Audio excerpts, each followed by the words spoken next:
Welcome to this Cloudy Nights EAA gathering for July. You guys are already at it. I won't be sharing anything. It's raining cats and dogs here in the Northeast. Oh my goodness. So sorry to hear that. Yep. Frank, what about you? That was me, Doug. That was Frank. Oh, there you are. Sorry. Yeah, Jeff, what about you? How's it going, guys? Good to see you, man. We've had a pretty good week, but it's pretty cloudy here tonight. So, and it's also, you can still get a tan in the backyard Oh boy. through the clouds. So it'll be a couple hours. Yeah. I've just been out trying to polar align. The last 5 minutes I saw Polaris, but I just didn't have quite long enough. Did your equipment come in, Doug? It came in today, yes. What'd you get? It's a beta version of a camera holder by that Octopi Oh yeah, guy. yeah, I saw that. Nice. Yeah.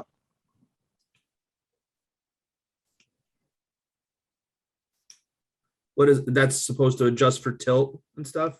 It is. It's supposed to allow for backspacing too, which Okay. seems to be the place that people are telling me I should start. Is people keep saying my backspacing is off too. But you know, it's only about I think I figured it out. It's a hair's width. In fact, technically speaking, it's a half of a hair's width that I have for play. So I'm just not on that yet. And this guy gives you quite a bit of adjustment in those screws alongside. Hello. Oh, he's still connecting his audio. You know, while you're on that topic of backspacing, it's been a pretty frustrating thing for, I have an 8-inch SCT. Yes. And we've got some pretty specific numbers, and you can see in the forums, people will put together these imaging trains before with this spacer and this camera. And I think even if you follow it, you can still get corners they're weird. And then you sort of break out the, you know, the digital caliper to try and get some of this tuned up. And I know I've had some frustrations as I go back and forth from F7 to F10 and, you know, play spacer Tetris and come up either a half a millimeter short or 2 millimeters too long. And right. You know, as long as the center part of the image is fine, I think I'm okay. Good. Looks like Brian's outside. Kim, you're down in Australia. Brian, where are you? I forget. I'm in Linden, Tennessee, which is about 100 miles west of Nashville. That's right. You told us that you were going to be there, Brian, and it's cool that you've already got the scope up and running. What kind of scope do you have, Brian? I'm using I've got an old William Optics MegRes 120. It's a 900 millimeter f7.5. Wow, that's fantastic. That's great. It's got no flattener, no reducer, and I'm using a ASI 294 cooled down to 10 centigrade or 10 Celsius. That's great. Jim, the only stars we're going to see in your part of the world are the ones in your virtual background, right? That'll be right. For sure. Yeah, it's midday here again, so. Right, but we'll catch you next time. So. That'll be great. John, I'm looking here in my notes. I'm trying to find where you're located.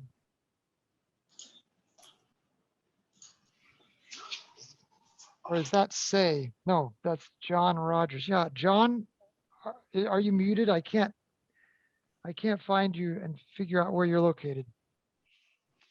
There's Mike.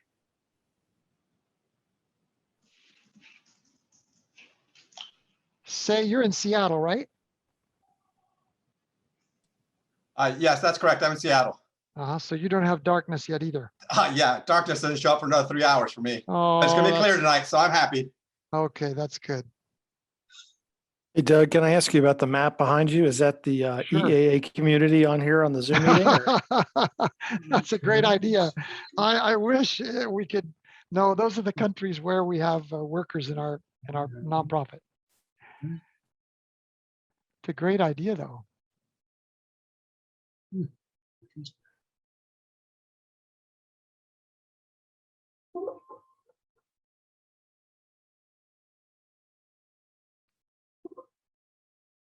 Well, it is It is 10 o'clock, and that's when we said we would start, guys. So John Why Rogers don't- put in the chat that he's in Northern California, but does not have a camera or a mic. oh, okay. Thanks for noticing. Yeah, I see the chat there now. I had not been paying attention to the chat yet. Northern California, so they wouldn't have darkness yet either. Right. No, we don't. There you go. Well, Brian, since you're all loaded up and you got your headlamp on, why don't we start with you? You want to do a 7-minute spiel for us? I want to unmute yourself, Brian.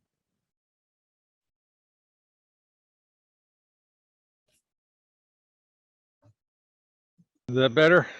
It's much better. Okay. I'm new with this Zoom thing too, so That's okay. okay. And I just got things fired up, so I just finished doing my first plate solve, and Oh, good. so let me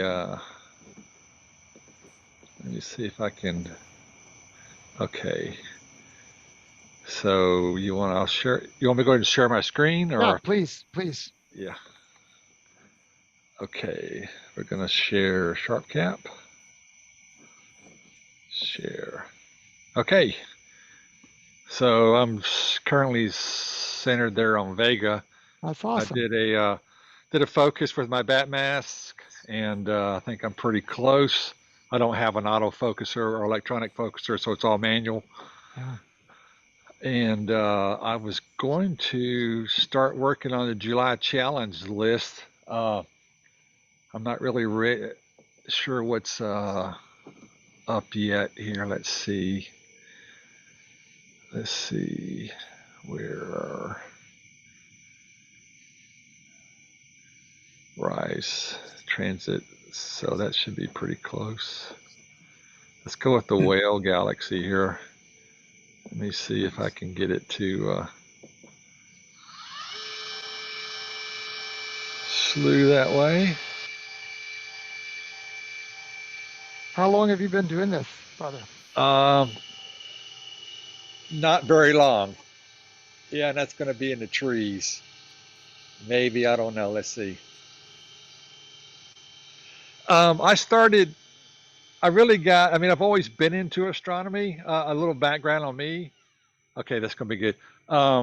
I grew up in Huntsville, Alabama, and as a teenager in the 60s, I had access to the observatory down there that the Germans built from the NASA base. Nice. And so I really got into it through high school and then into college, and then, went through life and did all my, all the life stuff. And now here I am 60 and retired out in the rural country of Tennessee and back into it starting last year.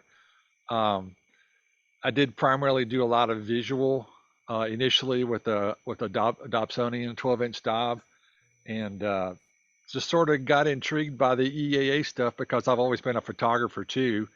And I didn't want to go full-fledged into the astrophotography, but this seemed like a neat way to go. So that's kind of how I got where I am. That's awesome. So So what are you typically looking at? Do you do galaxies and nebulae and everything, or what? I'm just doing everything right now, right? Just pretty much everything I can get my hands on. Gotcha. I set up on good clear nights, and I'm really still, it's a pretty steep learning curve. Mhm. And thankfully for the Cloudy Nights group, there's a lot of expertise out there. So I've, I'm still learning a lot. I've still got a lot to learn. Still make a lot of mistakes. I think I've settled on my gear pretty good. So thanks to everyone that's contributed to the different threads. I didn't waste a whole lot of money or had to do a lot of buy, selling, and trading to end up where I was. But yeah, so it's been a fun adventure, and I think I've kind of found a little niche where I like it here. So, all right, let me see awesome. if I can. Let me do another plate solve here, and make sure I'm centered, and then we'll start a capture on the Whale Galaxy.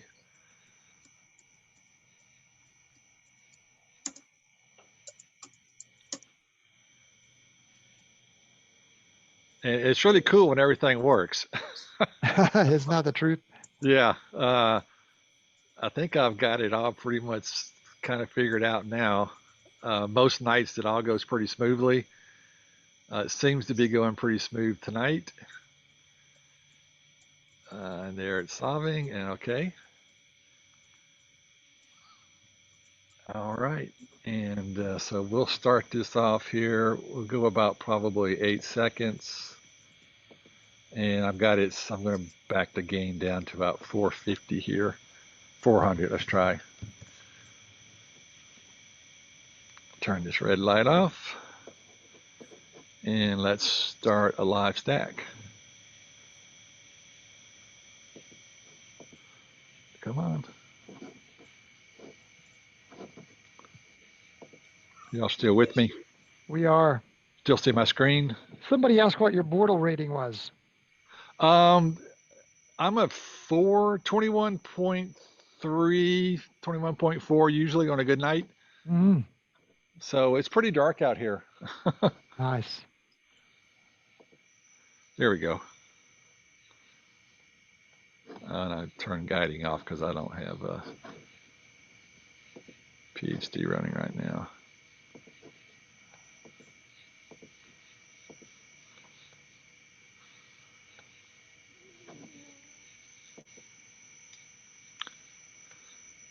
So I'm still learning a lot about balancing the histogram, you know, and getting the colors auto balanced, which seems to work pretty good most of the time. You bring the dark level up, bring the mid over some. Let's see if anything starts to show up here.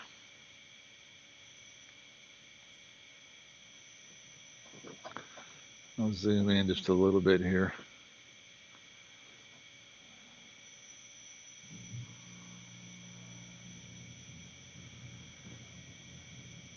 Might want to increase the exposure a little bit too. Let's see. Looks like you're too stretched on the display histogram. Yeah, and this is where I'm still learning, right? Not the bottom one, the one that's off to the right on the right hand side. Right. Okay. So the mini one, right? So should I just do the auto stretch here? You should probably reset it so that the black level goes over to the peak. Reset it. So I did a reset there. Okay, it's starting to show up good now. But I don't do an auto stretch here, right? You shouldn't have to. That's right. Right. And then, okay, so it's showing up now. You can see it, I think. And again, this is where, you know, I just really haven't figured this out 100%. So I spent a lot of time playing with it. So any guidance here from you guys on what to stretch or what to reset is much appreciated right here while we're doing this. You guys I use auto. right on the peak of the histogram. Is that where you guys mostly do that? Yes. A couple you Like put it right there. on the, Yes, right there. Right there. Okay. That's it. Then Look you at that. can adjust your mid and then just bring the midtones up. Yeah. Yeah, Bring the mids up a little bit. that's it. There you go. You can see that. You can see that companion galaxy now beside Yeah, the there's whale. the pup Right. and the whale. Yeah. Right. And Good. I did some Yeah. darks and flats. Let me see if I've got those applied yet. Reprocessing. Okay, Yeah. they're there. Yeah. Okay. If you got usually it'll do it itself. Yeah. Sure. Yeah, I made some new darks tonight at 4 and 450 gain for 4, 8, and 15 seconds. So That looks nice. looks nice. Beautiful. Check that one off the list, right? That's awesome. And As again, you stack more, your black level is going to move. You're going to need to move your black level to the left. There you Yeah. go. That'll help. And then hit your color balance one more time. the auto or Yep. Perfect. that's turned out to be pretty nice. About 4 or 5 months ago, Brian, these very same guys were saying the same things to me. Oh, Yeah. and I change readers here to something more powerful so I can see at night better. There we go. So what do you have your 294 connected to? It's It's a William Optics MegRes 120. It's a 900 millimeter f7.5, and it's such an old scope. I tried a generic GSO 2-inch 0.5 reducer, but it just really didn't work very well. And to find the actual reducer that flattener reducer that goes with the scope, it's so old. It's 12. I think it's 12 years old. Kind of hard to find, but I think it does pretty good with this 294 as it is. If I zoom back out to auto, yeah, I mean, when I do the captures and look at them afterwards, the stars are pretty good all the way out to the edge as it is. So I'll just kind of leave it like it is, I guess. I don't know, Brian, if you're able, oh, go ahead. I was just going to say, I was just trying to double check his gain. And I always forget that the sharp cap gain is a little different than the actual ASI. Yeah. Yeah, I'm on 400 gain, which I think is just above high for the ASI, That's right? pretty high, yeah.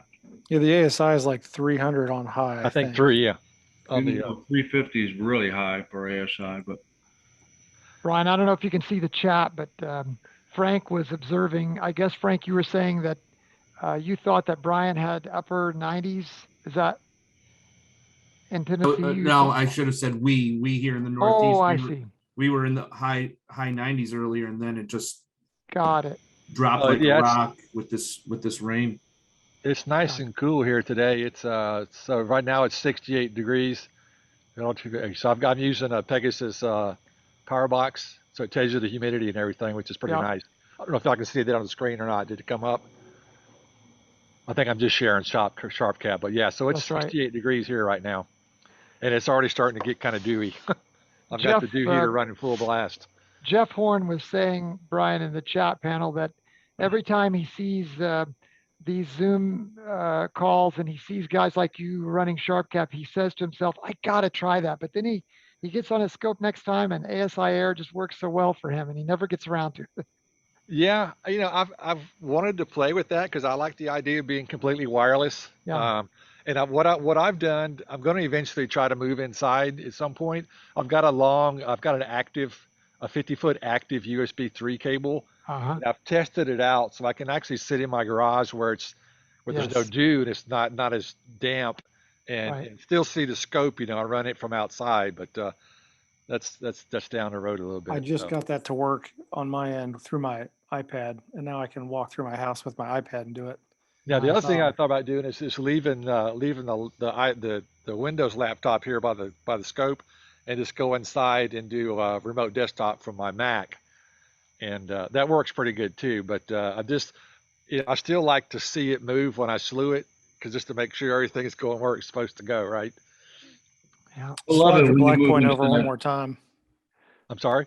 Just slide your black point over one more time. Yeah. Maybe a color balance now too. Yeah. Are you using a Celestron mount, Brian? I'm using an AVX, yes, a stock AVX.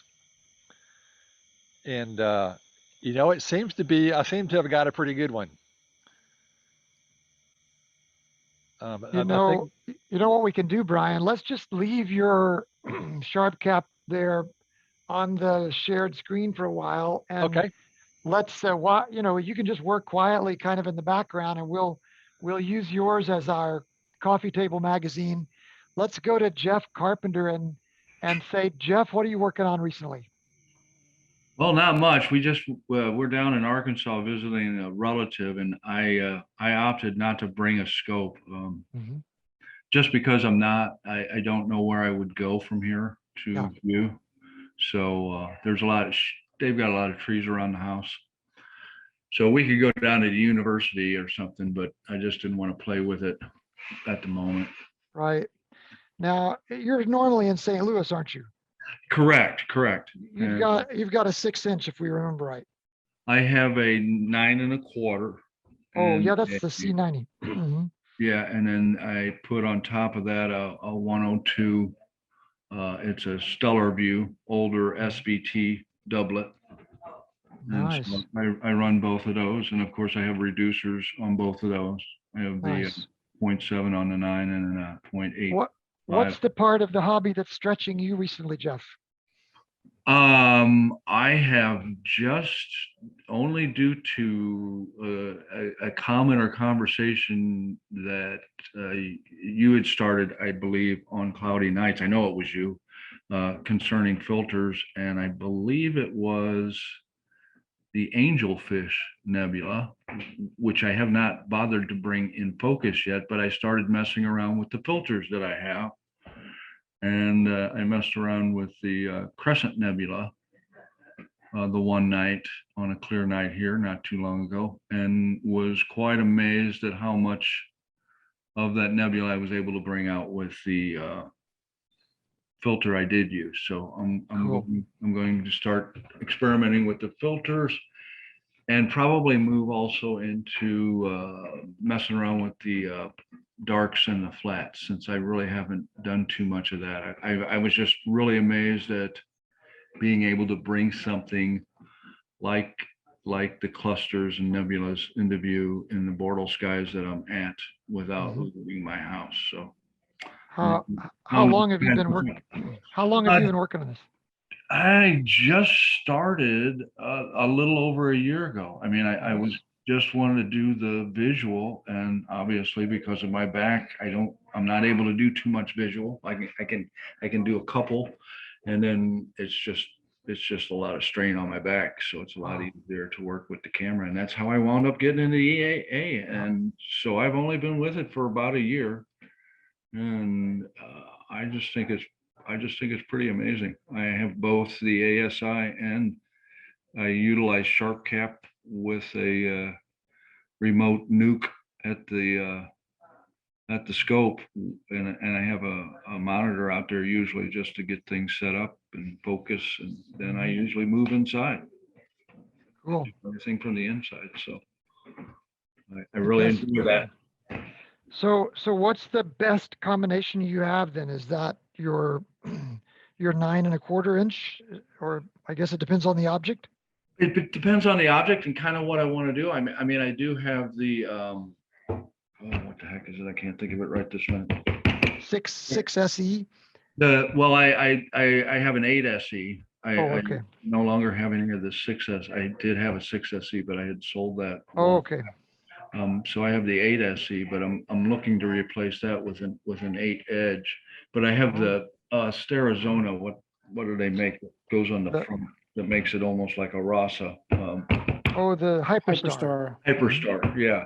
But the thing I found is with the 9¼ Hyperstar and the 102, they almost give you the same field of view. So, but the Hyperstar is nice because it's f2. Yes. Versus an f6, f5 on the 102, it's a joy to be able to bring things up, as you well know, having a Rasa, how fast they are. So anything else you want to ask or share, Jeff, tonight of the gang? A lot of knowledge here. Nah, I mean, the only thing that really is kind of an interest to me is the autumn. I've been looking at the Hotech collimators for the laser collimators for both the Hyperstar and the regular SCT. And I didn't know if anybody had any experience with that, or how much better that was versus doing it the standard way. How about it, gang? Anybody ever use one of those? Nobody. Yeah, I think Noah over in England's got one. Oh, okay. Yeah, he apologized. He wasn't able to make it tonight. Noah Yeah, I know. 4x4. I know we conflict a lot of times with his schedule. Yeah, we're in the middle of the night for him, so. Right, and he does the sports thing, so. That's true. Well, Jeff, it seems like you've acclimated really well. If you think of something else to ask about or to share, just jump back in, okay? Yeah, no, I enjoy these meetings quite a bit. I was very sad to miss last month's, but I'm glad we record them. Cool. Well, it's good to have you tonight. Now, Brian McClanahan, I guess we'll call you Brian Mac or something, but you're not sharing your screen, but you're with us tonight. Where are you based? Remind me. Hi, I'm new. I'm up in Connecticut in the US. Okay, Just have a couple small scopes and got a camera and started playing around with it. So cool. Which scopes do you have, Brian? the one I've been using the most is a C5, just a 5-inch Schmidt on the AZ GTI. Nice. Cool. And how long you been doing this? With the EAA stuff, Yep. I mean, a couple months. Okay. So just still getting my feet wet, really. Right. Now you're in Connecticut. It seems like Frank is up there in Schenectady. So you guys probably almost have the same parallax on stars there. So how much, what's your Bortle sky? Do you happen to know, Brian, with Connecticut? I don't know. It's pretty bright. Yeah, that's what I was thinking. Anything you're working on these days that you're trying to sort out, or any question or anything you'd like to share? No, nothing at the moment. Okay. Just here to absorb. All right. Well, as you hear the conversation, if you think of other questions or think of anything you'd like to share, just pop back in. Yep, will do. Meanwhile, it looks like Brian Threlkeld. Is that the way you say that, Brian? That's how you Threlkeld? split it in half. Threlkeld. Threlkeld. Yeah, you've got the crescent there, don't you? That's beautiful. Yep. Any Ryan, suggestions? I have a question. A lot of your frames are being ignored. Is it because of your FWHM filter? It might be. Again, I don't. It usually Click on the tells you. FWHM tab. We can see if that's the reason. Yeah. Oh yeah, okay, that's the reason. Yeah, that's why you're getting a lot of frames ignored. So what should I do there? If you just want, you can unclick the FWHM filter Right there. and then Good catch. Yeah, you can unclick it, or you can move that slider and play with it that way as well. Right. Yeah, that's what I would have done, is just move the slider a little. You've only got it like set to under 7, which is pretty low. So you Right. could leave it on and just set it up a little bit higher. You know, set it to like 8 or 10 or something, and that'll just make sure you get rid of the worst stuff that's really blurry, but it'll keep the rest. Okay. Awesome. Okay. Thank you. Well, that's good help. That's part of why we got this community. Appreciate that, guys. Exactly. Yes. Yeah, I mean, there's always a couple different ways to skin the cat. Yeah. How So- about you? Say you are, if I remember right, in Seattle, and you've got an 8-inch Dob, and if I remember right, you're Bortle 7, right? I've got an 8-inch SCT. And Oh, yes, I okay. have a Bortle 7. Okay. I can see Seattle from my house, so I overlook Oh my. Southwest is just not a place I look at all. Yeah, I bet. So what are you working on these days, Say, or what questions are you facing, or what can you share with us? Actually, I do have a question for the Sharp Cat view. Something I've been trying to figure out, but it's hard to really test, is, and I thought somebody was going to cover it, is satellite trails. I know the Sigma clipping is supposed to get rid of it, but it never seems to work for me. I'm wondering if anybody's gotten it to work and what the settings they use. I wonder, Mike Jerry, if you've worked on that. Yeah, gosh, you know, I toggle back and forth between them. Sometimes I say the heck with it. I'd rather not use the averaging stacking because I want to get as much signal. I don't want to have signal eliminated from the targets that I'm trying to get. So sometimes I turn it off, but sometimes I go, if I'm getting a lot of satellite trailing, which is happening more and more frequently, I'll turn it back on. Are Gosh. you using like the default settings? You know what? Well, this machine I'm zooming from actually has my Sharp Cap on it. Let me see if I can. Will I need? I don't know if I need a camera attached to see those settings or not. I'm going to find out here in a second. I'll start it up and I'll let you know. Okay. Well, thanks. Yeah, Yeah, like I said, I've played around with the settings. I know you can play around with how many frames you get, but it never seems to work for me. Or I always seem to get a lot more. I think you might, than I you would might have expect. to have, I think you might have to have your camera attached to see those settings, but let's see. Anybody else worked with that Sigma clipping or any satellite version? I've tried it in the past, and it seems like no matter how long I let the stacks go, it never really seems to eliminate the trail. That seems to be my experience. Yeah. I mean, they'll flash through and it starts to fade out, but it never really goes away. Right. Right. Wow. Okay, yeah, That's that's been right. my experience too. I just was wondering if I had just had some wrong settings or anything like that. I figured I might as well ask all the other experts here. Oh, good. You That was have- Thank actually you. one of the reasons why I was looking at Sharp Cap from ASI, because ASI doesn't have that option. But now that I know that it doesn't work well, I'm not so worried about it. Not as much buyer's remorse for ASI. I find that it does work. It just takes time. So if you get the satellite trail early in your stack, usually if you can let go for 10 minutes or so, it fades it out a lot, but sometimes not completely. Right. If you get it late in the stack, forget it. It's not going to have enough time to average it all out. It also depends So- how bright the bird was too. So basically, it depends on where it's caught in the stack, Right. and then how long you go for on your frames. Is that kind of the way to look at it? Yeah. Got it. Say anything else you're working on? No, nothing else. That was just my main question. Just, yeah. All right. Happy to be able to get out tonight. Yeah, don't hesitate to jump back in if you think of anything else. I guess, Mike, Jerry, that takes us to you. I know that it's still daylight there, but what kinds of things are you working on? What's stretching you? And I think, last time you shared, we heard about your amazing pier that you've homebrewed, and that's fun to hear about. Let's see, remind us, do you use a 6-inch mic? I forget. Yeah, it's a 6-inch f4, just a little imaging newt. Yeah, go ahead and tell us what's stretching you. What are you enjoying?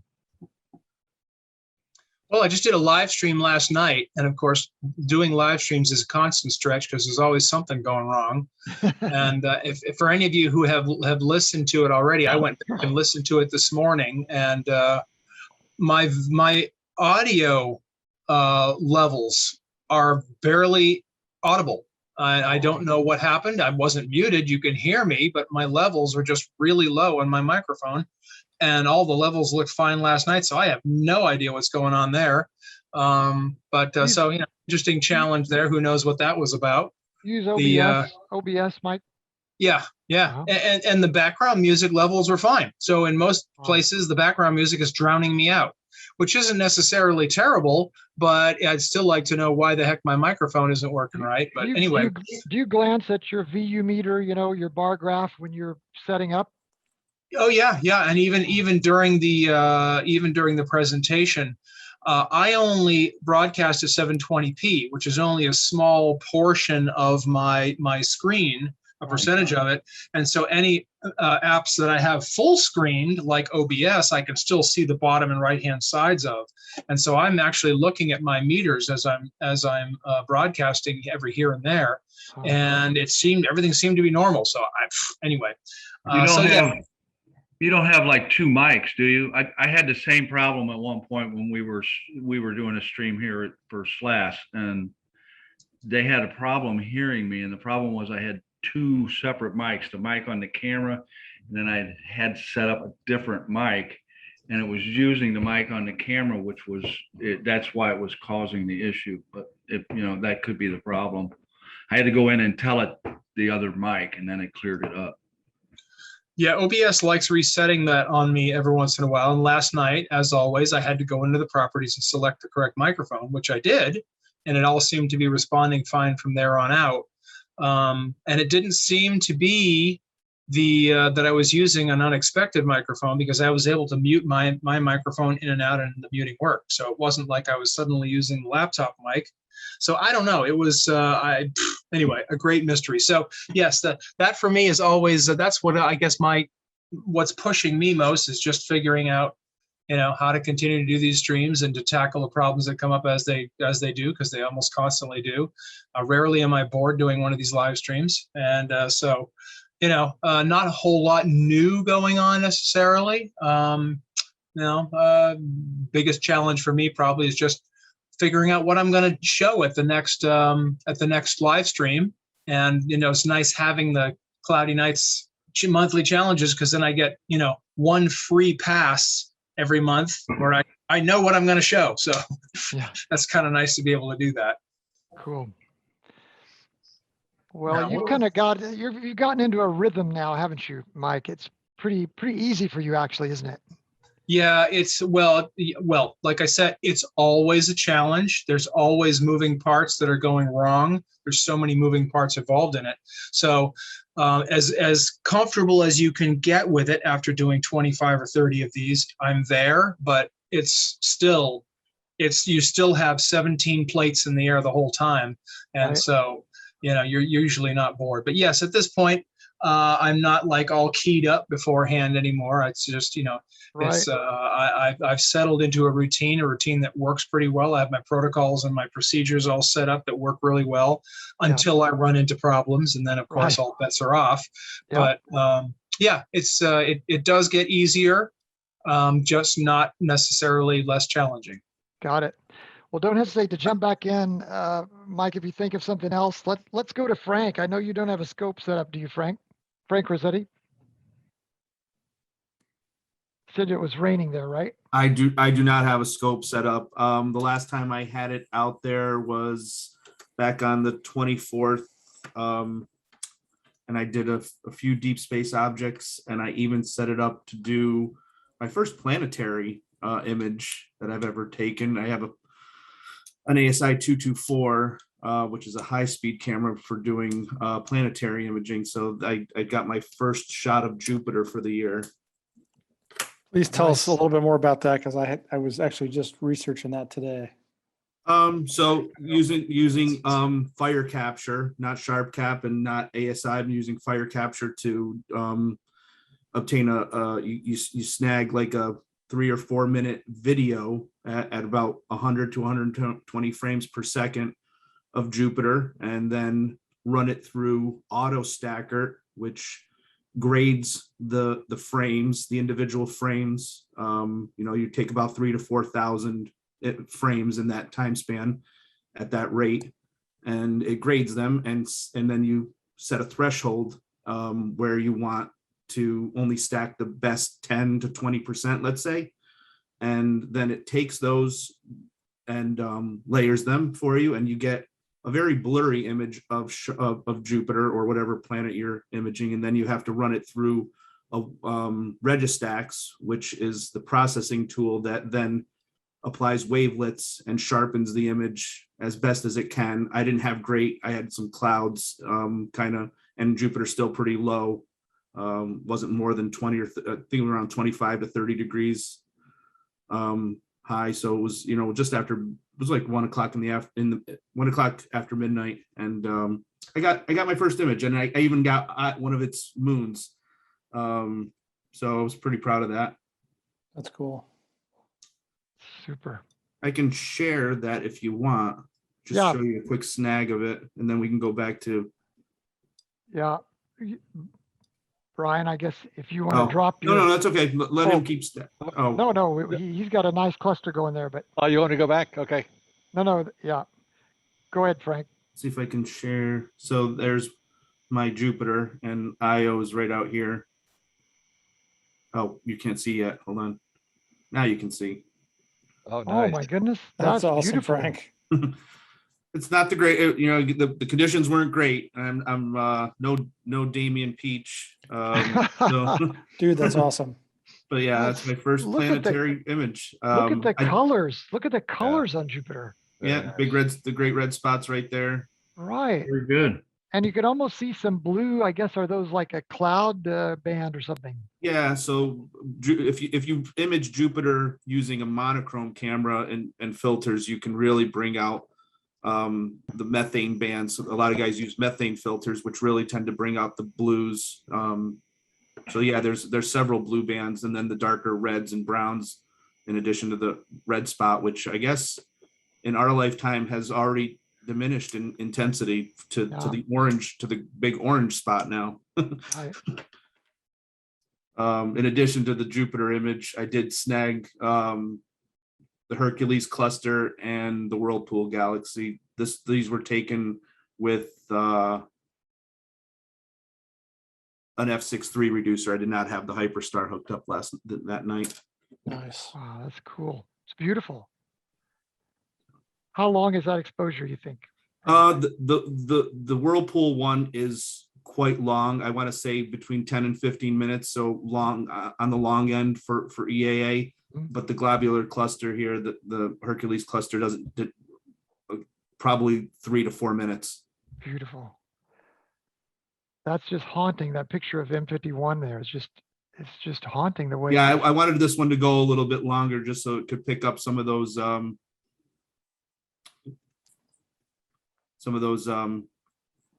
dark lanes. So, Ah, the way you've tuned it is just gorgeous.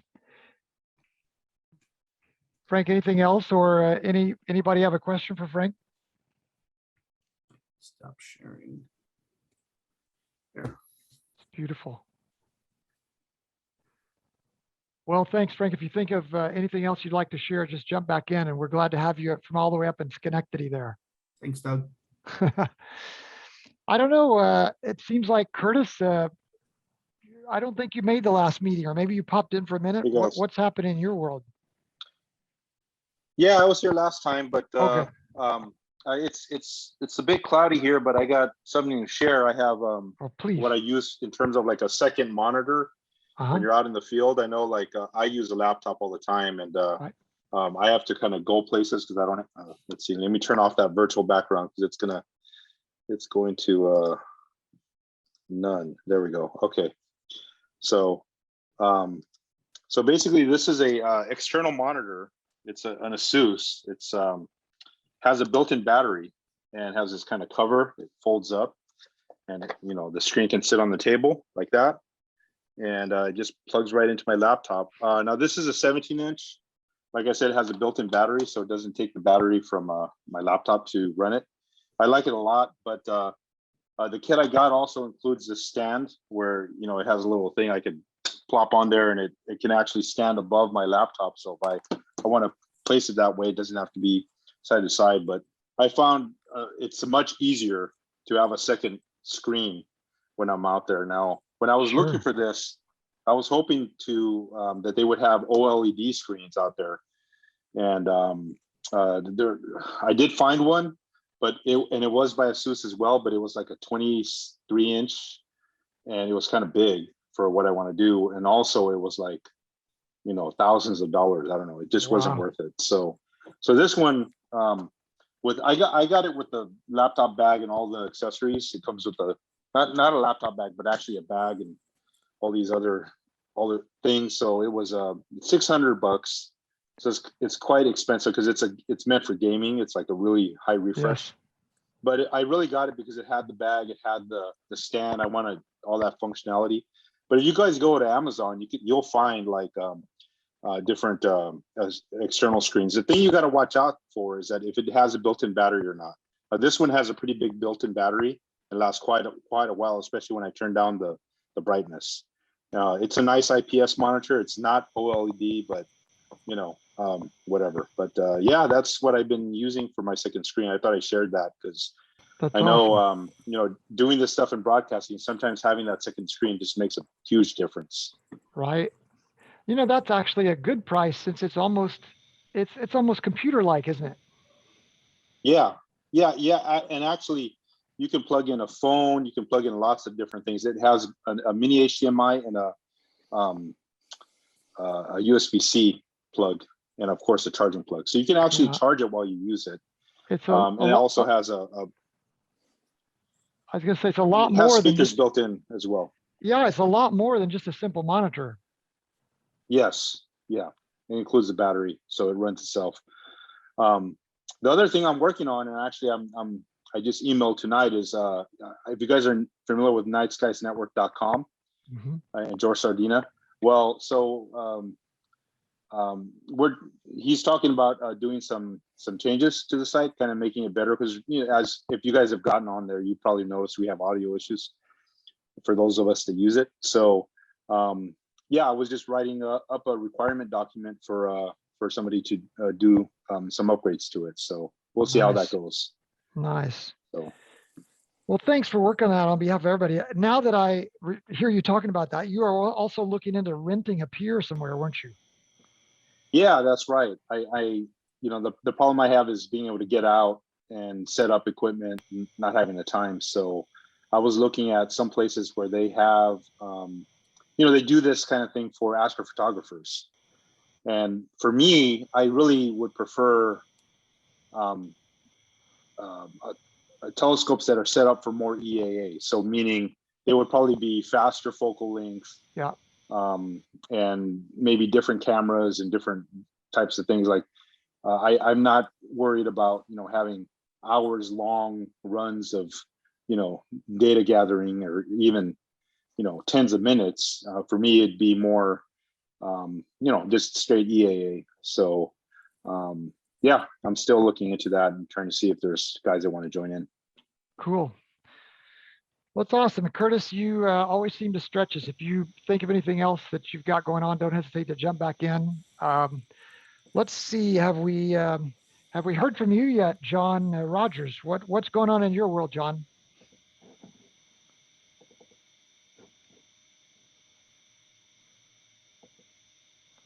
Is John the fellow that maybe didn't have a mic?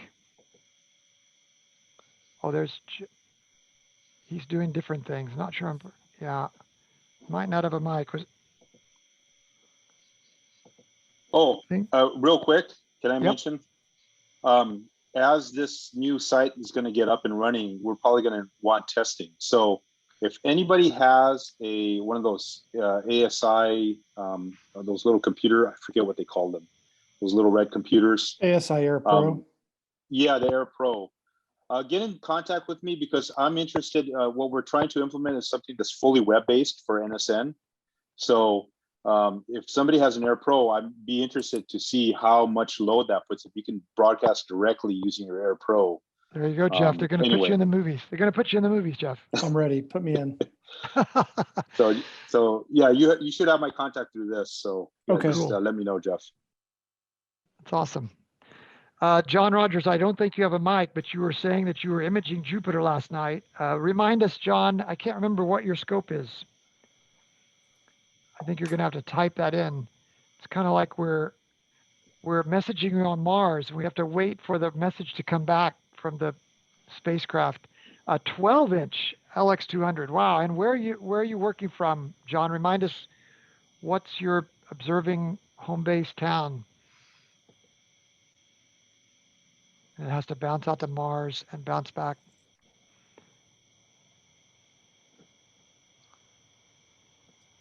Northern California near Mount Shasta.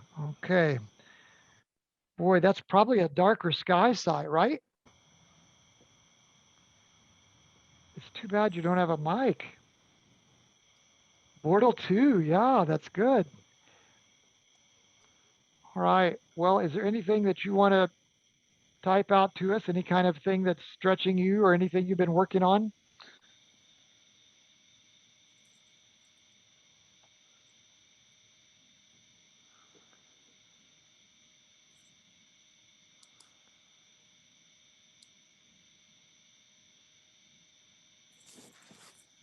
There's a question about the ZWO ADC and its use. We have some guys on here that could probably help with that, John. If you want to type out your question, and while you're typing out that question, let's dash over to Kim. And Kim, were you going to share anything with us tonight? Yeah, Today? g'day everyone. Obviously it's daylight here, so I can't share much on that front, but really looking forward to doing that at some stage. The weather's been really bad here. I mean, we're actually in winter now. We've never had this much rain, I think, ever at the start of winter.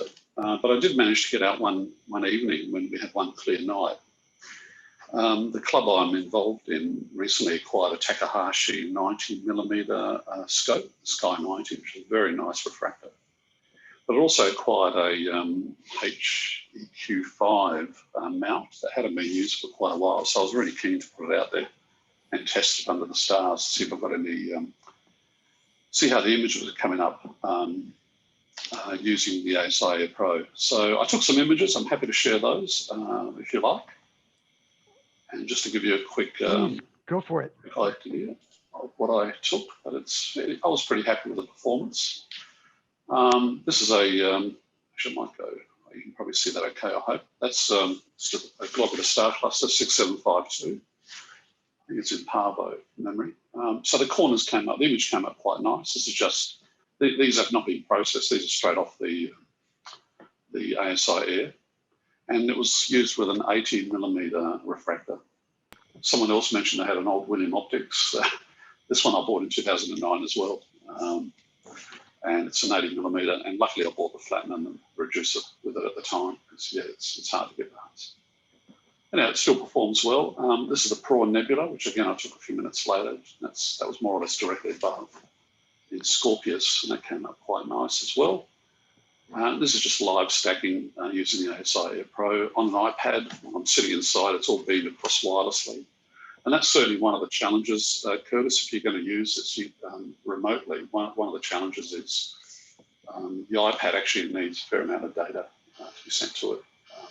And so I don't know, didn't quite understand your configuration, but I'd be happy to join in your conversation about what you're trying to do. I've been using this for a little while now. I'm really actually quite happy with it. There's a couple of things I don't like, but the software does continue to improve, and they keep releasing updates. Then I tried something. So this image was taken directly above, and the next image was taken very low in the sky. And keep in mind, I'm in a Bortle 8 site here, and so I'm using an Electron filter, an Optilonc Electron filter, which helps a lot. And also produces some interesting results. So this image here, which I've never imaged before, keep in mind this is a 1.5 degrees square field of view roughly, and this is just literally a test shot. This was taken about 30 degrees above the horizon. It's actually the Small Magellanic Cloud with the Electron filter. I think it's around -70 degrees in declination. But I've always ignored this object, but in just testing this mount, I took a shot low in the sky. And what I saw was a lot of nebulosity in these little lumps scattered across the Small Magellanic Cloud, which I've never had sort of appreciated before. But to me, I've discovered this as a worthy target to actually image when it's much, much higher in the sky, ideally from a dark sky site. So really looking forward to taking decent images of this, more detailed, longer exposure images of this target as well. Looks quite very, very complex in there. So that's all I really have to share at the moment in terms of images.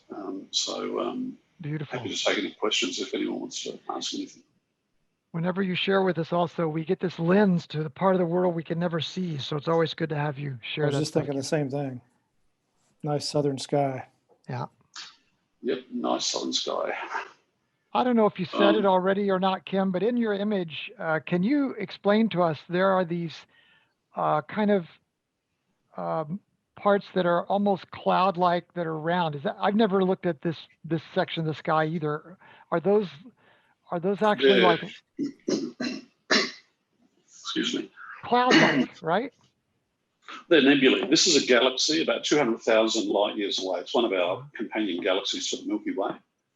So it's 200,000 light years away. Keep that in mind. And what we're looking at there are the nebulae in the galaxy. They're almost white, aren't they? Some are white, some are pink in color. I don't know if I can zoom in a bit. Oh yeah, I can. There's quite a lot of noise in this image because it was, there was actually the moon was in the sky as well at the time.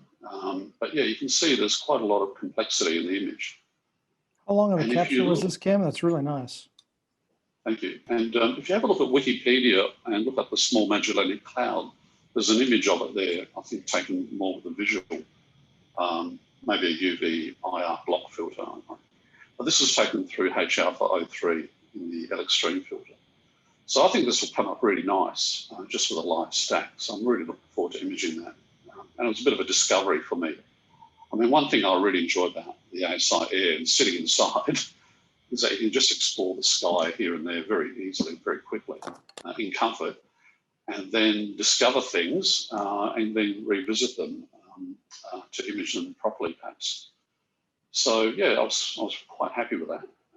And all I was doing was testing a mount at the time, a new mount that we just had refurbished, see if it works, tracks properly, and guides properly, which it did. Yeah, so that's all I had on that. That's great. Any questions for Kim that anybody has? We're loving it, Kim. Keep up the good work. Okay, let me stop sharing. Here we go. Just looking for the button. Yeah, so apart from that, I'm busy. I've acquired a small Celestron 6-inch SE Celestron, just the OTA. I already own a 9.25-inch SCT. I find it a little too heavy, and I just like the idea of having the smaller one, just to give me bit of additional focal length. And yeah, so that's kind of what I've been doing, and planning a star party in about, must be about 4 weeks, 6 weeks from now, actually.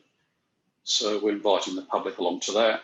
I'm gearing up a lot of the members in our club to do live stacking imaging during the star party. In the club, we're not allowing people to handle eyepieces or breathe on eyepieces, so there's no eyepiece that's going to be used at the night. So we're just going to be projecting images throughout of the sun and skies and whatever. Yeah. Very cool. Well, we'll look forward to seeing the YouTube version of that, we hope. We're probably not going to stream that one, actually. It's, Got it. Okay. We're out in the country, and it's we don't have great bandwidth out there. Yeah. Understand. Yeah. All right, Kim, if you think of something else, don't hesitate to jump back in. Jeff Horn, what about you? What's going on in your world? Lots of different things. I'm going to share, I'll share my screen and show a couple things.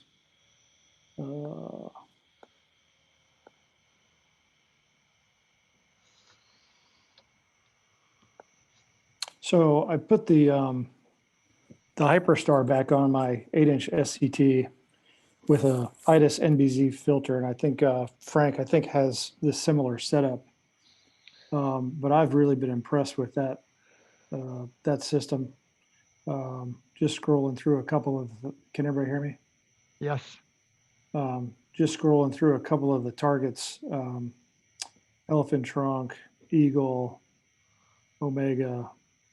This is one that I got of the Lagoon Nebula area that I was really floored with just about 10 minutes of exposure. Amazing. With that particular filter. Crescent, Cocoon with the little dark area, the Bernard dark nebula with it.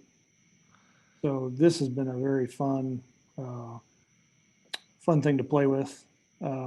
Also recently, there was a star party at a nearby national park called Pompey's Pillar that I kind of emailed the organizers and asked if I could just come and set up my telescope.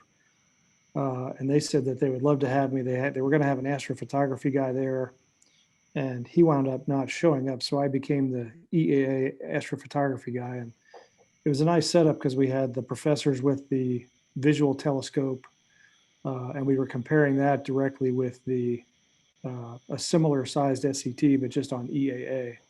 And so people got to see the visual side and then walk over and see the iPad. Nice. Just see the difference in what things look like. So that's awesome. That was very cool. And that's sort of blossomed. I've now been getting emails from these people to have me come back and do some more stuff with more star parties. So that's been pretty fun. And then recently, I took the Hyperstar off and have just been using the same NBZ filter at f7, which is infinitely harder just because you're getting so much less light. But that's been kind of a fun challenge to try and get some of the more detailed nebulous objects at a lower light collection rate. So anyway, that's been my imaging stuff. And then the other thing I've been trying to work on is my focus and collimation routine. I've always been sort of unhappy with sort of the softness of my images, and I don't know that I had a very good routine for collimation and focus. I had tried a tri-Batnoff mask for a while based on Sanji's recommendations, and I don't think I was using it correctly. And so now I've been going to a sort of defocused star collimation first, and then putting the Batnoff mask after to get the focus spot on, and that's actually worked really well. I think the collimation on the SCT used to be kind of a daunting process. My screws were always too tight, and I was afraid I was breaking something. And every time I would try and turn the screw, I would turn the mount by accident. So I think I've got that process nailed down now, where I'm more happy with how the images are looking less soft. So that's about it for me. The dual band filter, the star party, and then just working on collimation process for my scope. Boy, Jeff, it seems like you've covered a lot of ground in 7 months. It's been pretty quick progression. I'm always enjoying changing up the imaging train and trying to figure out if I have the right darks and flats for it. And luckily with the light panel, the flats have become sort of a no-brainer and really quick to get. I can change my imaging train and get the flats done in, a minute or two. So that's This been all nice. seems pretty easy for you. Remind us what you do for a living during the daytime. I'm a vascular surgeon here in Montana. That's right. That's right. So you've had quite a bit of, probably 12 years or something of college. So you seem to adapt to this stuff very quickly. I like the deep rabbit holes for sure. I don't see how you have time because vascular surgeons are typically, 60-hour-a-week jobs, right? Yeah, but I'm used to being up late and not sleeping much, and so That's true. this week I Wow. had I think I was on call Tuesday and Wednesday, and it's always a no-no for me to try and set the scope up when I'm on call because invariably I'll get called into the hospital. But luckily Tuesday and Wednesday I was up till 2 or 3 in the morning on perfect nights. Very little moon, good seeing. So it's been a really good week. For the rest of us here in this Zoom room, I just want to pause for a second and think, there are patients that would love to get a phone call back from Jeff, and we have him for 2 hours here tonight. This is amazing, Jeff. It's been fun. Cool. Well, thanks for sharing. Don't hesitate to Thanks for teaching me. jump back in. Did we catch everybody? But I think I'm the last one to go, right? Everybody's had a chance. All right. Well, I'll just jump in. I'm going to set the timer for me, just like everybody else. I'm gonna maybe just spotlight for everyone. Use that approach. I'm really trying to be stretched now when it comes to using OBS. I think Mike, Jerry, you just asked about this.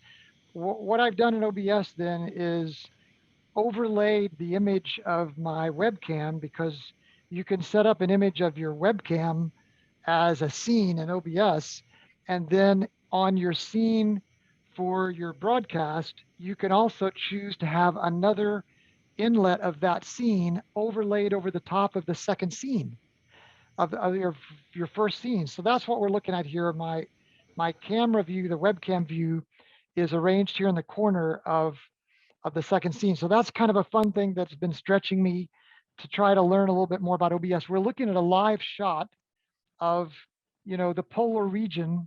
I just didn't have enough time to work on polar alignment. And then next thing that's been stretching me, I guess, I'll just show this little distribution box. Some of you guys have been following me on this. To the left there, you see the Dewbuster, and I've built that inside of the distribution box. And then to the right, you see a couple of the DC power breakouts. The one on top there with the red tie, that's the positive, and then the negative or the black, of course. Those are all 12-volt distributions.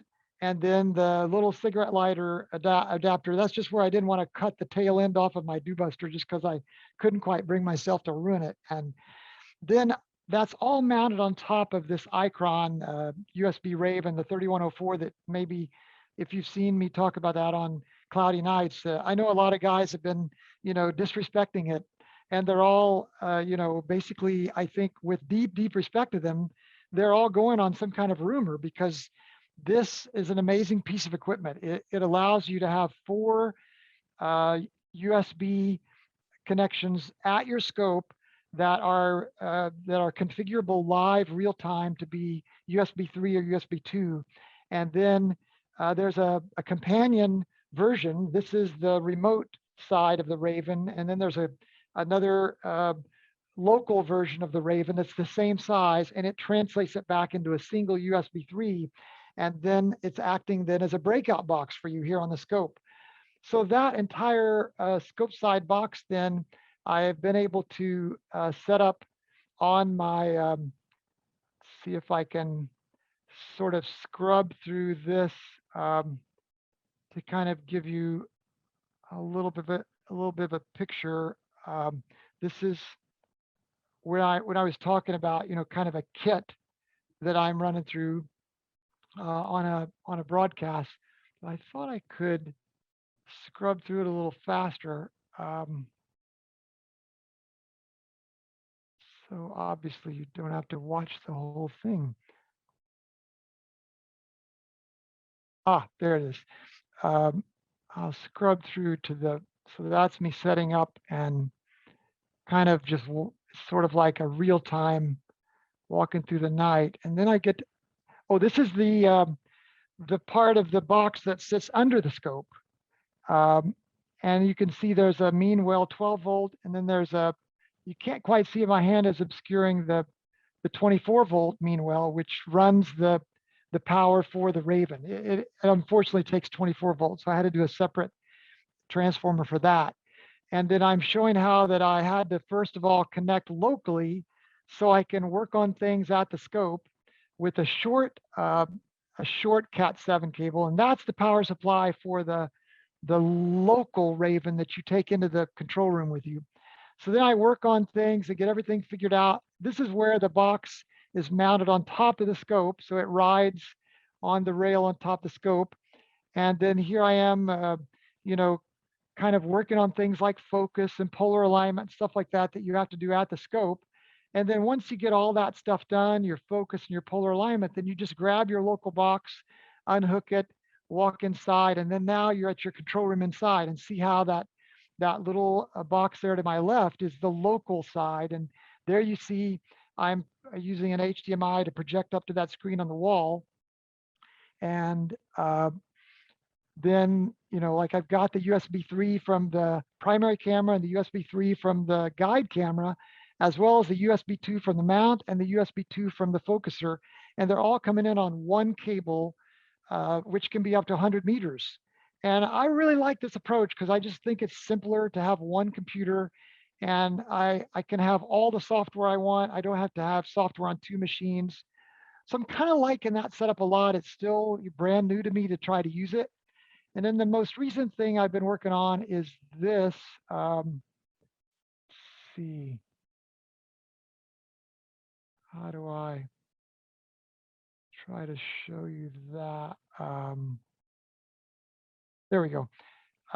This is the Celestron, you know, holder that comes with the Celestron. This was the original Octopi Astro bracket the guy made, but just today he sent a different bracket, a different camera holder to try out now. That's an improvement. It actually screws on in place of all the Celestron gear. So everything screws on from the OTA out is all Octopi Astro gear now, and your camera fastens to it. So you can see here in this lower right-hand side there that my right hand is obscuring. That's the part that the camera fastens into. It's going to be a really cool setup once he gets it all set. It's you know, of course I'm testing it tonight. This just arrived today, but the thing that we have to worry about tonight is, can we get the tilt out of the picture, and can we get the proper back focus set for the Celestron Rasa? And this is his first model of this particular unit. If it works, I don't know what he's going to charge. He's probably got $200 or $300 in parts, and then he'll probably make $200 or $300 off of it. So I wouldn't be a bit surprised for what he doesn't charge $500 or $600 for this camera holder. So I don't know very many people are going to try to buy it, frankly. If you buy a telescope for $1,700, you're not going to spend $600 to replace the camera holder on the scope, unless you know that you don't like tilt and you can't get the proper backspacing, you know. So that's basically what I've been working on, guys. Kind of been stretching me. After this meeting, I'll go out and I'll spend on a little table beside the scope. I'll spend the next 2 hours with a long-handled hex wrench trying to get the backspacing and the tilt done. If I can get that done, then I'll brag a lot about his little camera holder, and he can try to sell some units, I guess. So this is basically just for tilt. It's backspacing and tilt. Okay, backspacing and tilt. Which is a huge deal on a Rasa, especially if you want to use the 2600, the ASI 20, the Zwirl. Yeah, I know the 2600 is an issue. It is. I don't know that I want to step up to that yet. Yeah, of course. Right. No. And so if you've got a wide, what is that, a APS-C kind of camera where you've got a lot of megapixels there in it, it is going to throw those corners off with the Rasa 8, and this is supposed to fix it. Somebody else said, is this for outreach? Like a group of people in this room viewing your TV? Yes, that's what it's designed to do. They can sit there. I think we could have 100 people in that room and look at that screen. But, you know, you can live stream straight from there as well. So you're not limited to the room. That's a great room for outreach, I'll tell you. It really yeah. is. It really is. It says giant TV on the side of the room.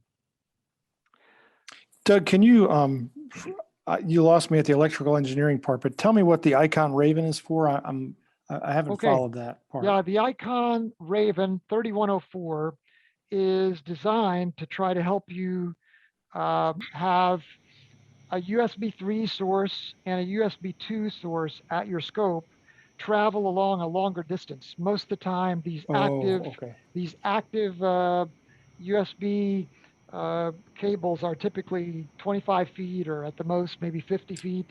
What this does is allows you to go up to 300 feet on a Ethernet. That's right. I remember that Cat7 part of your cable. discussion. Okay. Right. All right. Oh, so it uses Ethernet. It does. It uses the Cat7 cable, but you're not ever actually going on the internet with it. It's just using the cable. Right. Mhm. I got it. I understand. Right.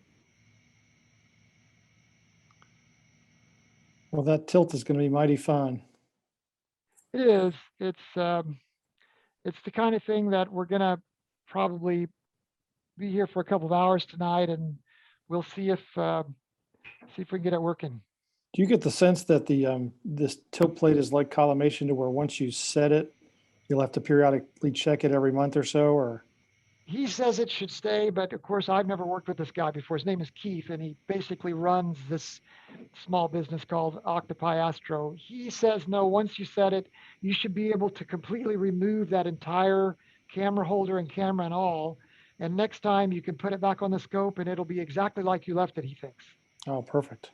It is very beefy. It's incredibly beefy stuff. It's so much stronger than the Celestron, which now that I've seen his stuff, the Celestron stuff feels very tinny, you know. His stuff is solid, like aircraft, aluminum engineered stuff. It's just beautiful. We can make it work. Do you lose any aperture with that new piece? It looked bigger than your previous camera holder. You don't lose any aperture. That's good. Yeah. He said that he'd send me right to the Celestron site, and sure enough, right on Celestron in their white paper about the RASA, it says you lose negligible aperture all the way up to I forget 200 millimeters or something, and then you measure his, and it's exactly 200 millimeters. So he's got it carefully thought out according to Celestron specs. Cool. All right, well, that's my part, guys. I think we've finished now, and there are 50 minutes to spare. Have we missed anybody? Is there anyone else that? All right, so let's go back to you, Brian Threlkeld, and show us your latest stuff on your scope. Let's see what you're looking at here since. Okay, let's see. Where is it? So Doug, you're actually using OBS to feed Zoom. Is that how you're doing it? Oh yeah, I'm sorry, Mike. I didn't answer that. Mike, if you don't mind, hang on one more second because I'm sorry, Brian. If you can hang one more second, Mike asked that. Yeah, your OBS becomes your virtual camera, and there's a spot in the upper right where you say Start Virtual Camera, and then when you go into Zoom, that's one of your camera choices. So instead of choosing your webcam, you choose the OBS as your virtual camera. Got it. Okay, thanks. No problem.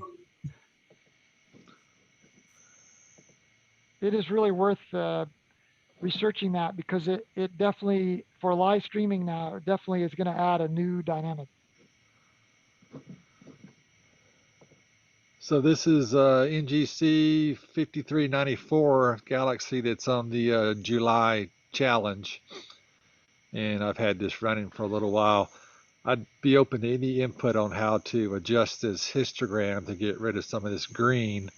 I've been tweaking it while everyone's talking, but I'm still just not happy with it. But I think it's pretty good capture. When I did the save as viewed, there's actually some other faint galaxies in the full frame too, which is pretty cool.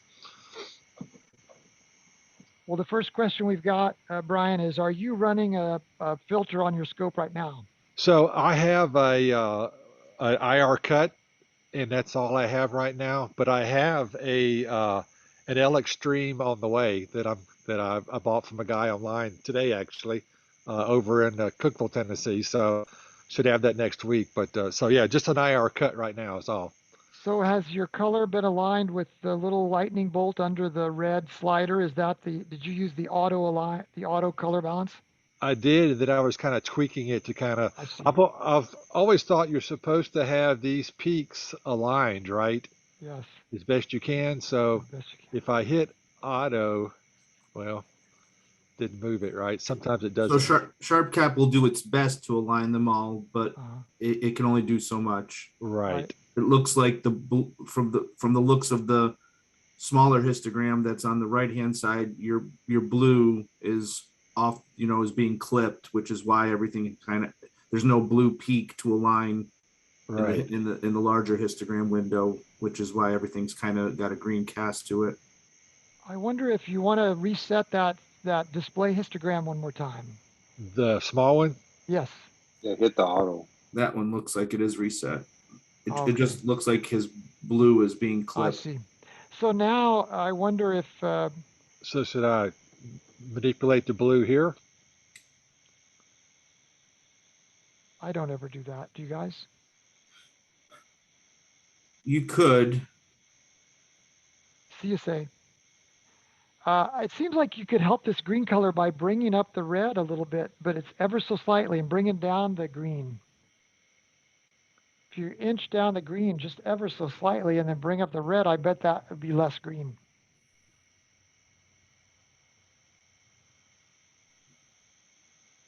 Yeah. To me, this is the most difficult part to master. Right? Is It's art. because it varies from object to object, and this is where I struggle the most. But I guess it's the the learning part of it. So Yeah.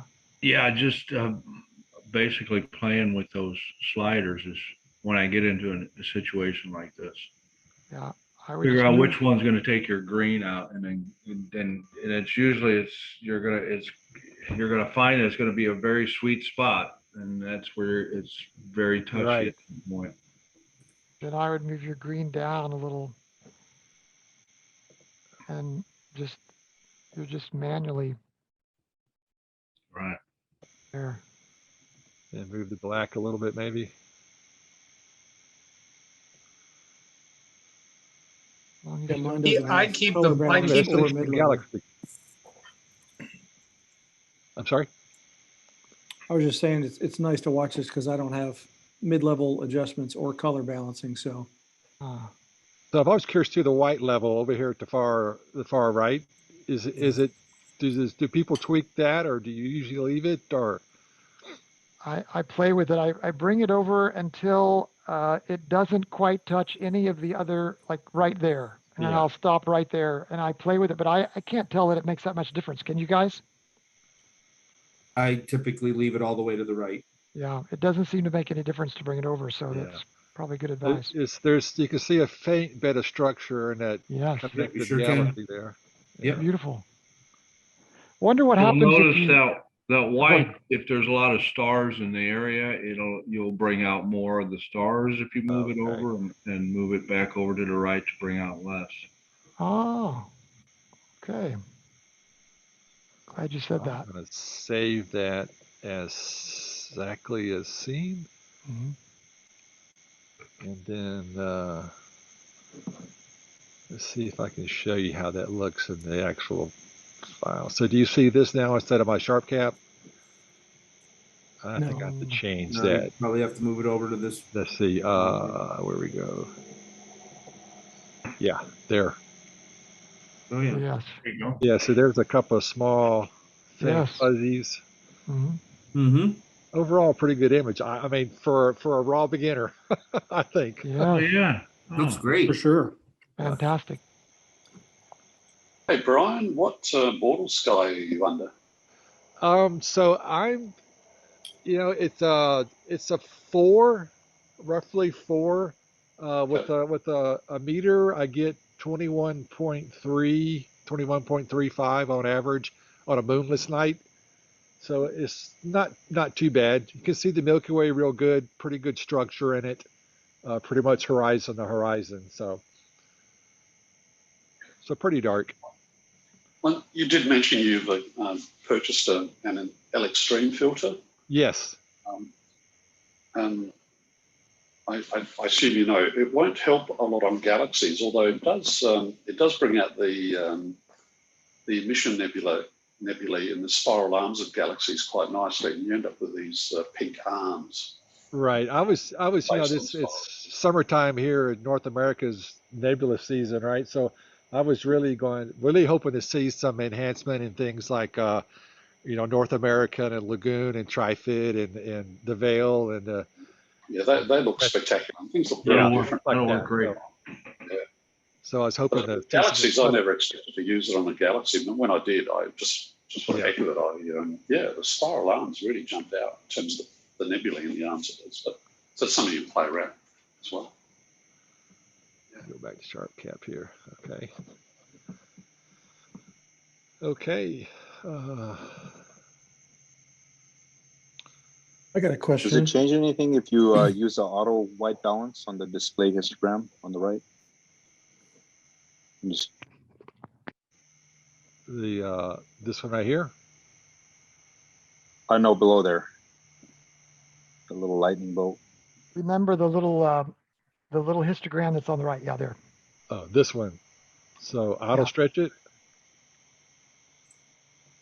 Yeah, I'm curious if that changes anything there.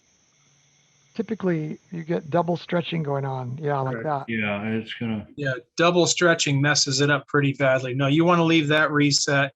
Yep. And you want to just play with the stacking live stack histogram.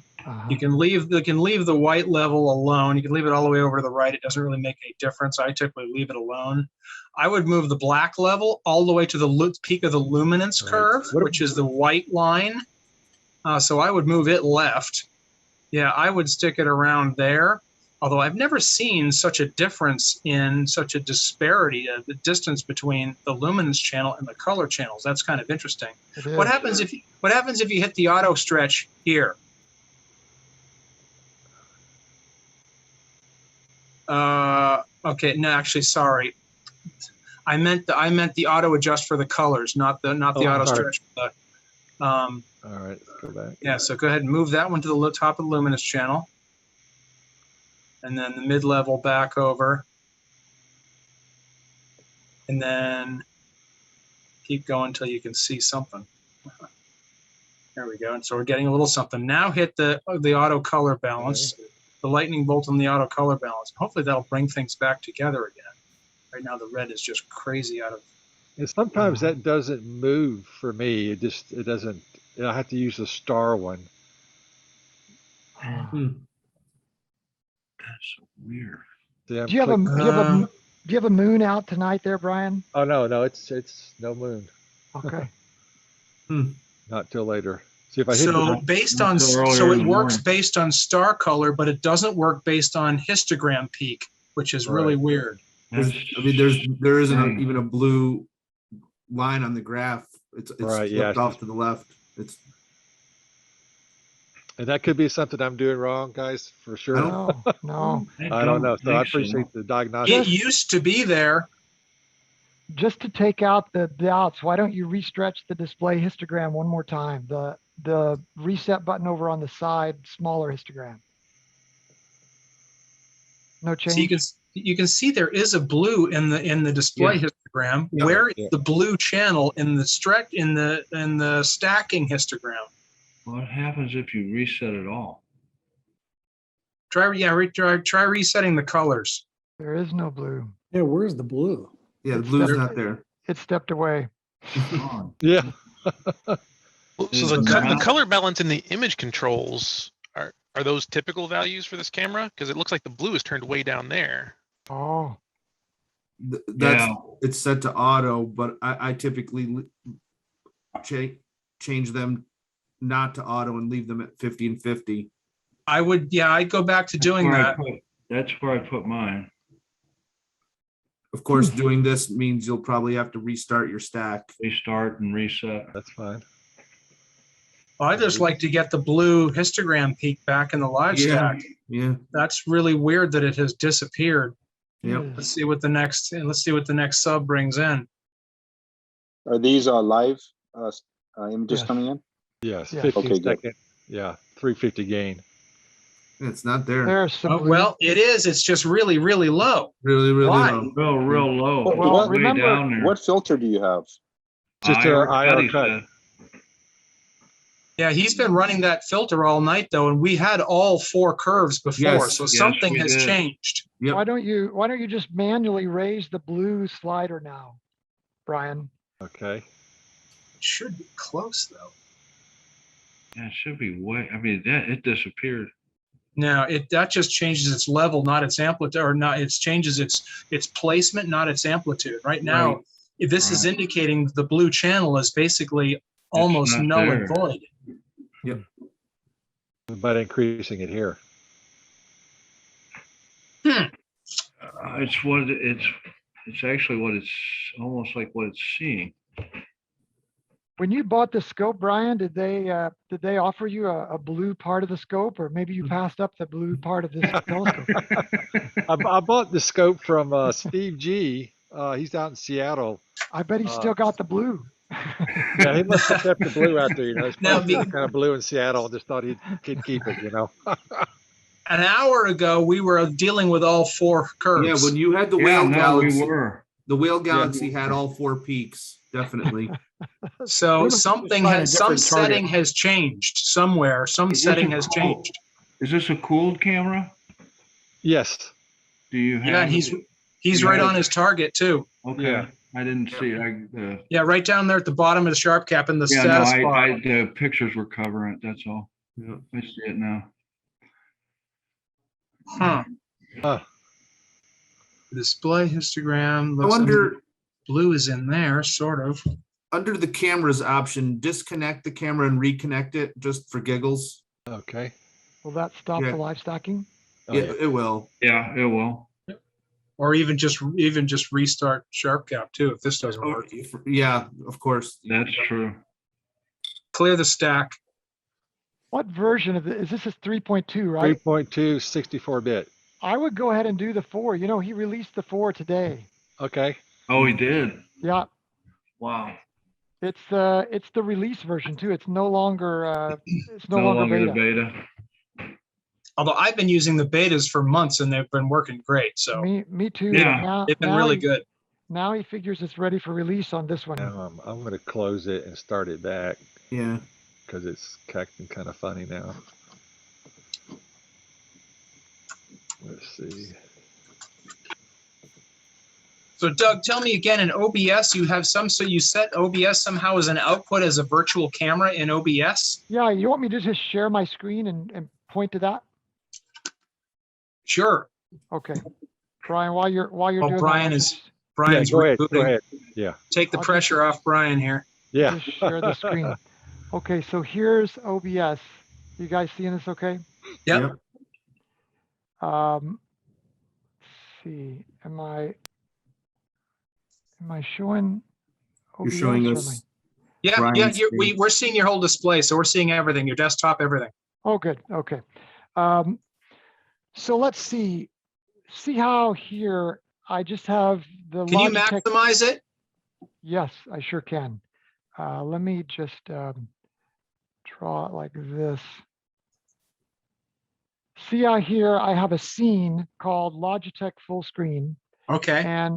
and I've just gone over here to the source and I've said I'd like to see my Logitech webcam, and so you just set that as your device, and so your Logitech webcam is what you see. Discard.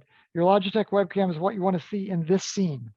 Then I did Okay. another scene called 2600, and in that scene I said I'd like to show sharp cap, and for that sharp cap I used the thing that they call show a window. Mhm. And then from this window choice, I picked the sharp cap application to show in this window.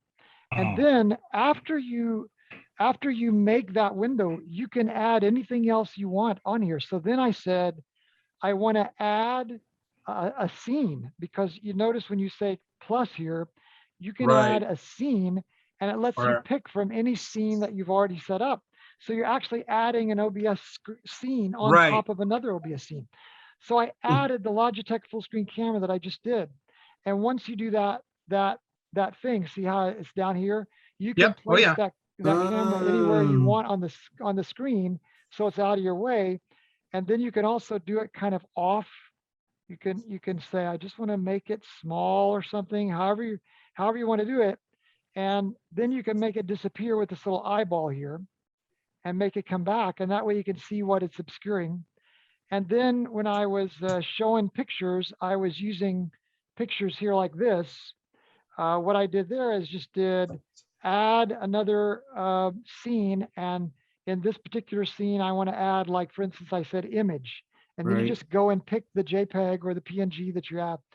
And then when I wanted to do one of the movies, one of the videos, I just said, add a video source, and you can Right. also say a media source.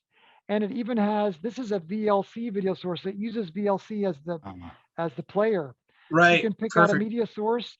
And then once you pick out that media source, it even lets you scrub through, as you saw, it lets you scrub through the movie and show the part that you want. So it's a pretty cool So way how that do you you can- actually then tell OBS it's just to make this a source that Zoom can see? Okay, once you get this configured, then whatever you're showing as your scene, if you go up here and say start virtual camera, and of course, Okay. if I stopped it here, then that's gonna, Right. Zoom is gonna lose my camera. But Right. the thing that's here where it says stop virtual camera, that's normally Right. says Same with the start virtual streaming camera. button. Right. Right. And then when I went to Zoom, can I go? Okay. to- Good. No, the rest, that makes sense. Yeah, because then Zoom can then pick it up as one of your camera choices on the video button. Exactly. Okay. Yeah, but so that was what I was needing, that last piece there, how to turn it into a virtual camera. Okay. Yeah. Cool. Yeah. All you got to do is back on Zoom is say, the little drop down box beside stop video, that lets you Right. pick which camera. Select a camera. Right. And you say OBS virtual camera, and it'll only Got show it. up if you started the virtual camera. Right. Cool. Thanks, Doug. Glad you guys asked about that. Okay, Brian, sorry to interrupt, but I had neglected to say that before.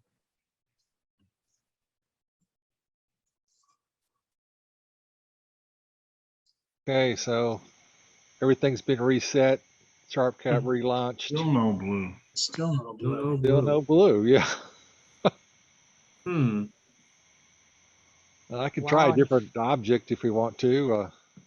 dialed up there too. Weird. This reminds me of what I see sometimes when I'm looking through my Celestron light pollution filter. It does have a little bit of a green tint that I have to overcome sometimes, but you're not using that. Oh. I'd be interested in knowing if this happens when you don't have that IR cut filter on. I've not tried it without it. I see. So I could not say at this point. If what doesn't happen when the IR filter isn't on? The blue channel The disappearing? blues. Yeah, I just wonder if there's any connection because. Well, he's had it on all night, and we had a blue channel an hour ago. Yeah, that's true. Yeah, I'm going to slew to a different object here. And we will. Maybe you're just in a blue freeze zone in the sky. Yeah, That's what maybe. it is. That's what it is. What's up The, that would have a lot of Brian, blue M51? Yeah, M51 has blue. Hey, Brian, silly question. It's not an IR pass filter, is it? It blocks everything else. No. Definitely a It's cut. the ZWO's IR cut. IR cut. All right. Yeah. Because then you wouldn't have green either. Yeah. Does the 294 MC Pro already have like an IR cut built into it? Is this a double? Well, you already have blue. It's got an anti-reflection filter, I think, on it. Yeah, on the top of the sensor, yeah, it does not have a cut on top of the sensor. I'm gonna go to the lagoon here and see what we get. Okay.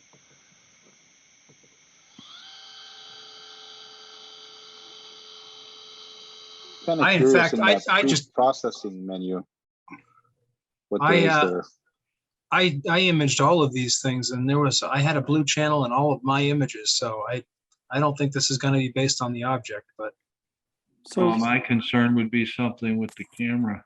and that's what I'm thinking too. But like the blue See pixels what? all of a sudden aren't picking up, but on the right histogram, you were getting some blue, but it was way clipped off to the left, even though the main histogram didn't have blue. Is that right? yes, What we were seeing. So see, you've got there's a some blue little bit there. of blue. It's flipped. It's just really low. Huh. Do you have any functions like darks or lights or? I do have a dark applied and a flat. Yeah. Ah, Okay, now. get rid of all that. Okay. Turn those off. Let's see what all right. happens. Again, all those things were in use an hour ago. A good point, Right. Mike. Yeah, just go back to basics. That's right. Okay. Let me plate solve this. Get centered. It's a fairly busy part of the sky. Look at all that traffic. Yeah. You were shooting 8-second at a higher gain when you had the 8-second at 400. Yeah. Yeah, I'm not sure if that. I don't think that would have made that much of a difference. Use it but like 350. That's still a high gain for it's the still a high gain. 304. Yeah. Still pretty high.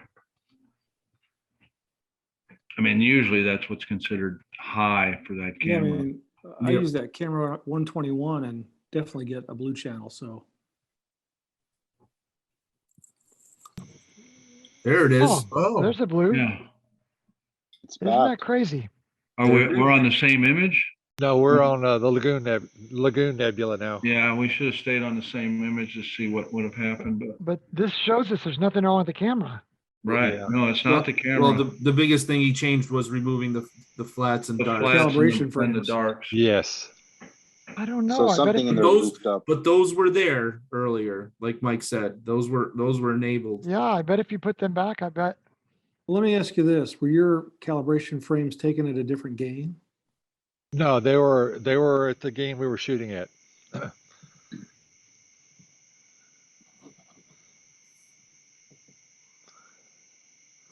That looks good. I wonder Yeah. That looks if really the good. flats weren't calibrated correctly. I don't think so, because your objects were really dim on your past few things, and that's pretty rare at a gain of 400 or 350, wherever you were. This looks Yeah. like- That's beautiful. That looks Yeah. really good. Who needs That's flats and cool. darks when you can do yeah. that? Right. Right. Yeah. I'm pretty happy with that. That's Lagoon. Yes. Yeah. That's beautiful. Did you do an auto color balance already, Brian? Mhm. Yes. Yeah, Okay. they look pretty. They're pretty aligned. Yeah. It looks pretty Yeah, good no, there. that's a whole lot better. I thought originally when you first started the evening, you didn't have the flats and darks applied. Yeah, I did. I've had them on since. Okay, so you have had them on the whole time. Okay. Yeah. Look at that. That's just 75 seconds. That's gorgeous. It's Yeah. so much different than No, I before, guess Brian. that's like I said, that's why I hardly ever used any filter at all, even in Bortle 6 sky. Brian, anytime you want the 8 of us to, help you, because we've definitely look at this work we've That's done, a fun guys. troubleshooting adventure. Yeah. So, well, yeah, but to finish this off here, to figure out what it is, what you need to do now is apply the dark only, reset the stack, and see if we get all the curves. Okay. Right. And if it does, then reapply the flats and reset the stack and see at what point the blues disappear. You Yep. took All high right. school chemistry. You took high school chemistry, didn't you, Mike? Trained as an engineer. I'm a trained engineer, so That's it. Introduce You things almost one at a get Root time. cause analysis. Let's see. So we're shooting at 400. 415 seconds. Yeah. So 15,400. Okay. All right. So reset the stack. Yep.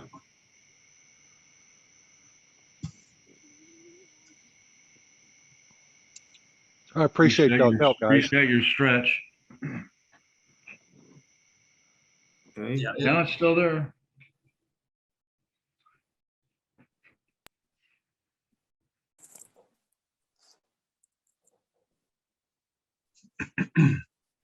Data.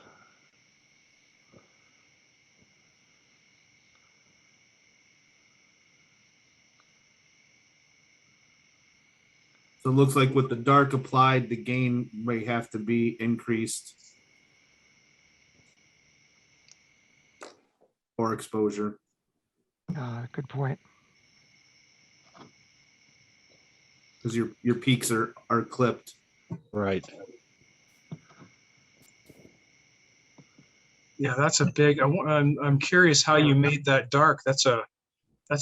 I wouldn't expect that big of a change from the dark. Yeah, You're it looks saying like that's it's a very- overcorrecting. You're saying that's a very dark.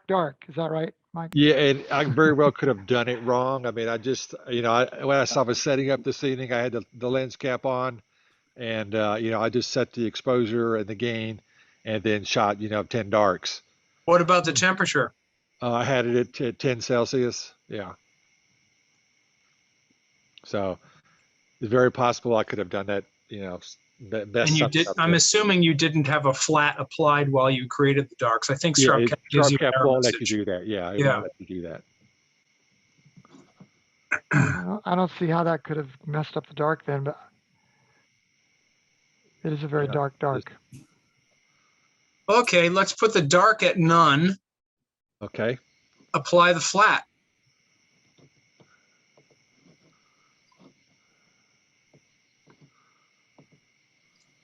All right.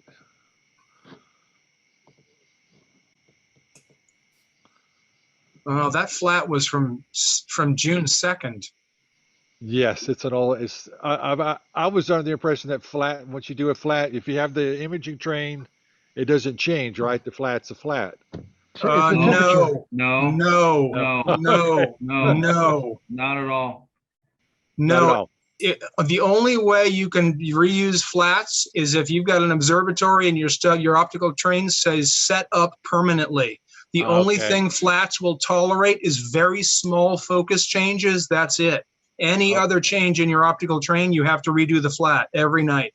Okay, so that's an invalid flat for tonight then. Yep. That's an interesting point because if I don't change my optical train, I don't change my flats tonight, and my images come out fine. Right. Yeah. The only thing they can tolerate is slight focus changes. That's it. Any other change, swapping in filters, moving the camera at all, shifting the camera, any of it changes all of it. You take the Okay. camera off and put it on the next night. And you have to take a different flat. Okay, all right. I did not know that. Darks are nice, which is why we like cooled cameras. Really, it's temperature gain and the few settings, and they can be reused and reused and reused. But the flats are very, very picky because they're really designed to pick out extremely slight optical aberrations like dust motes and things that are on your sensors. Any tiny little change and even a significant focal change makes them invalid. John Rogers is saying, hey, we probably need a demonstration for taking flats. Yeah, that would be a great. That's like, how do you make the best peanut butter and jelly sandwich? Well, peanut butter first, obviously. No. You start with the jelly first. No. Got to be wheat bread. No. There are so many different. Some people use the T-shirts and some people buy the expensive panels. Just check out some of the from Cloudy Nights in the comments. Really, it's quite an education because just like Mike's saying, there are so many. It's wild. And it's camera dependent too, like Sanjeev and Klausat's Sanjeev, that's what I was just going to say. 7-page research post on EAA flats. Yeah, he's one of the better ones I researched actually. It's mind-bending. I learned a lot from that. And I don't really use them. I just know about them. That's for sure. Sanjeev messaged today and he apologized. He's moved to Florida just a week ago and his scope has not moved yet. He said his scope is still on the moving truck. So he won't have his scope for a while. He apologized. He wouldn't be with us tonight. I think he was going to get one of those. He got it. Stellar. He does. He's got an scope. Yeah. Oh, he did. A Stellina or something. Stellina, right. Stellina, yeah. He likes it. He said he did, yeah. There's the trifid. Nice. Wow. Yeah, it's Very a lot good. better, Brian. That's awesome. I think you're ready to start live streaming these, Brian. You got to open up a YouTube channel. I don't know about that. I still got a ways to go. Looks great. I had a It is. funny This is episode with absolutely my one of the funniest things I've done in astronomy, though, is since I've gone down the EAA rabbit hole. It's been very, very enjoyable. speaking of these Couldn't agree calibration more. things, I had a problem 2 nights ago when I changed gain for this F7 ITIS NBZ filter, and I knew with the change of gain I had to use a different set of darks and all that stuff, and thought I had it all right, and started stacking, and I had an amp glow. With this 294 MC Pro, you get a big amp glow in your camera when Right. you run the cooler, and it was popping up in my stack, and I couldn't figure out how to get rid of it, and I thought maybe I'd taken the darks wrong, and I had to go back and double check the gain, and no, I took the darks right, everything was correct, and I spent about 40 minutes trying to troubleshoot and remove things to try and figure out what was causing it, and it wound up that my flat dark or my bias thing gain was not correct, and it was screwing up my stack, and so I had to put the lens cap on and take a couple of bias frames real quick. But it was one of those things where sometimes just getting rid of the calibration frames really makes a difference. So I'm going to go to M13 because I was following a thread recently on Cloudy Nights where they were talking about high versus low gain on clusters. Mm-hmm. Y'all have any input on that? I mean, is it better to shoot clusters at lower gain? I think beauty is in the eye of the beer holder. Right. Yeah. I like the idea of the short exposures on those. I don't know about the gain makes a Right. difference for me, but They were saying at the lower gain, you don't blow out the middle as much.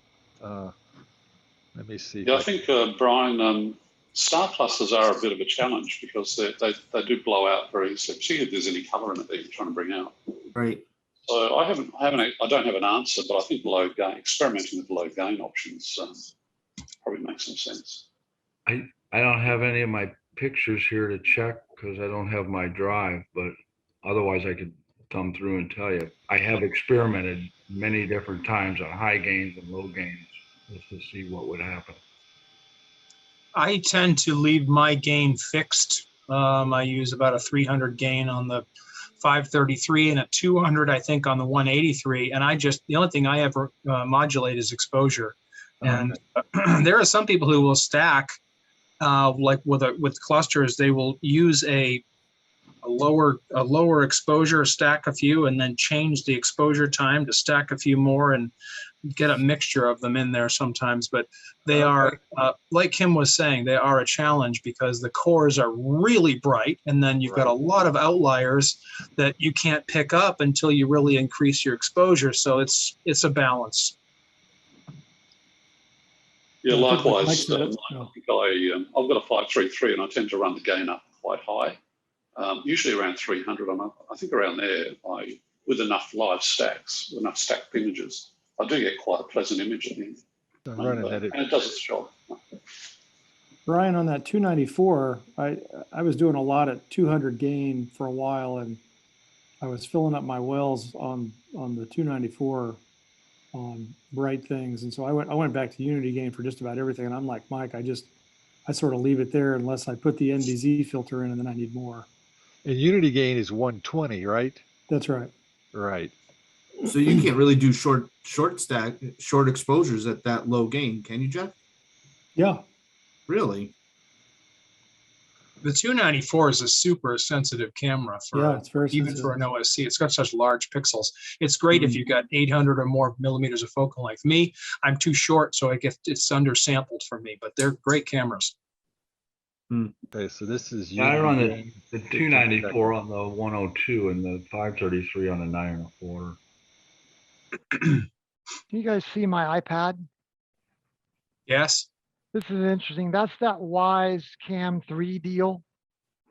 And it just becomes it becomes live on your iPad through an app that you install. I have one little red astronomy light on that scope, and that's it. And it just it illuminates it like bright as day.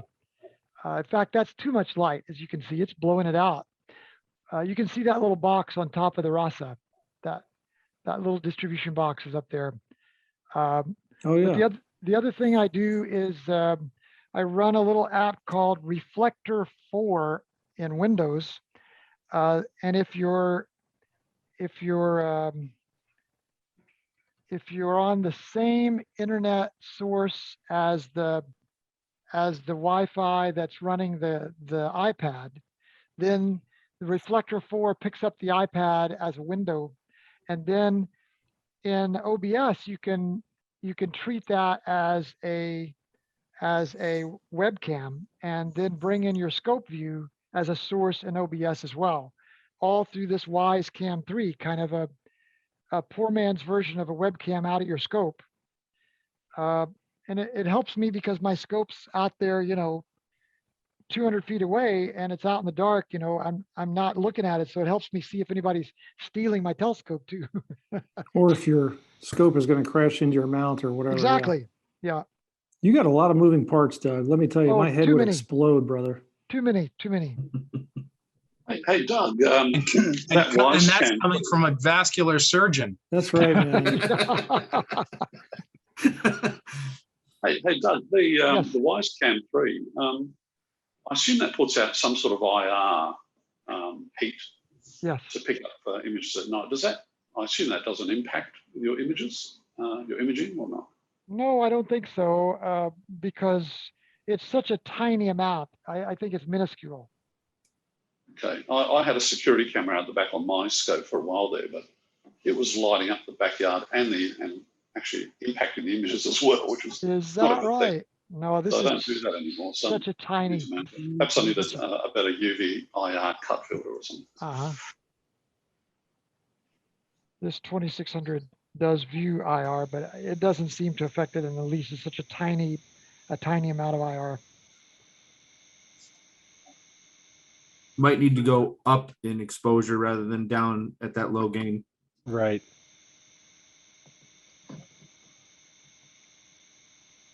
When you change exposure, do you have to clear your stack, or is it okay to just leave it running? Does it matter? I've often wondered that.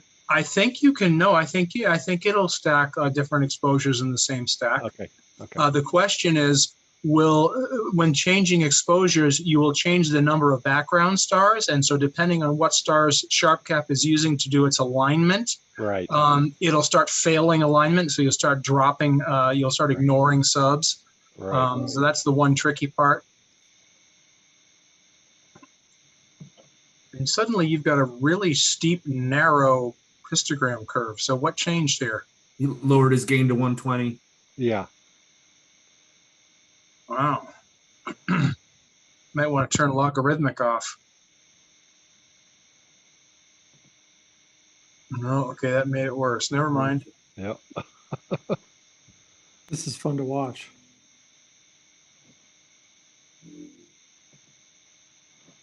It's not stacking. And I'm assuming you do not have any darks or flats applied still? We took those off. Yes. Or none still. Yeah. Okay. Yeah, it's not liking that low gain setting. Bring up your mid-level. Let's see what the.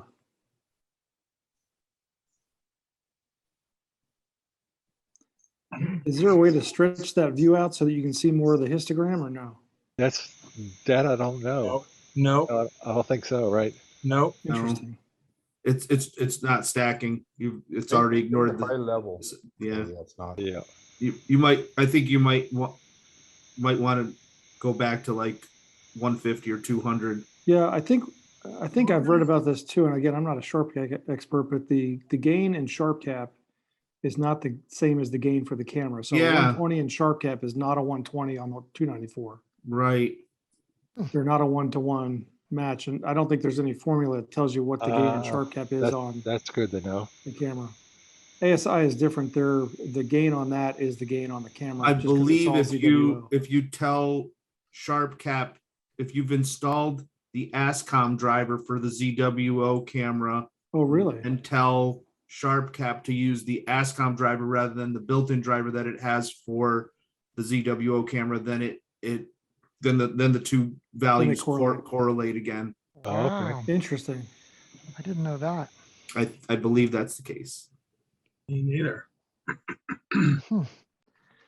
The things you learn on cloudy nights, EAA. It's why these Zooms are so good.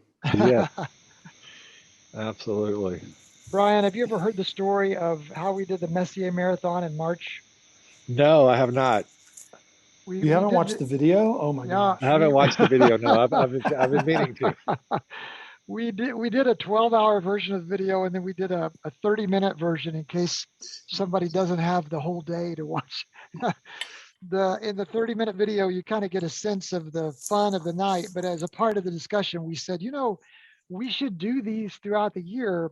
So when Messier Marathon comes, we would already know how to work together to do this. But then now that we're working together through these months to do that, we like the monthly gatherings anyway. So it's surprised us that we're liking the teamness on a monthly basis as well as preparing for the next marathon. The problem I have here is I live on 50 acres. Oh my! And 6 of it is cleared in where the house and the lawn is. So during the day, during the week, I spend most of my time tending to the property. So I don't have a lot of time to do stuff during the day. So that's why I really enjoy my nights. So and at night I'm out here. I don't watch a lot of different stuff, but sure. It keeps me pretty busy here. Yeah, I can understand why you would watch the sky instead of us. Now you're stacking.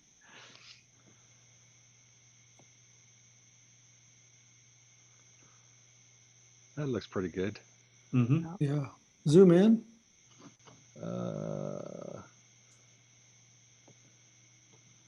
Which globular is this again? That's 13. 13. Hercules.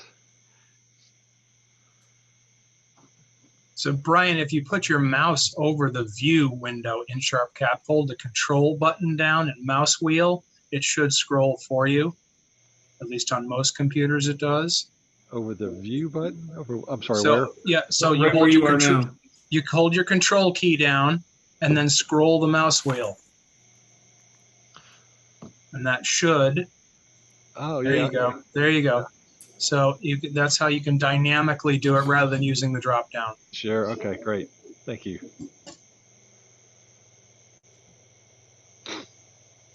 Have the mouse wheel function turned off from my trackpad on my laptop, so I basically never use the wheel function.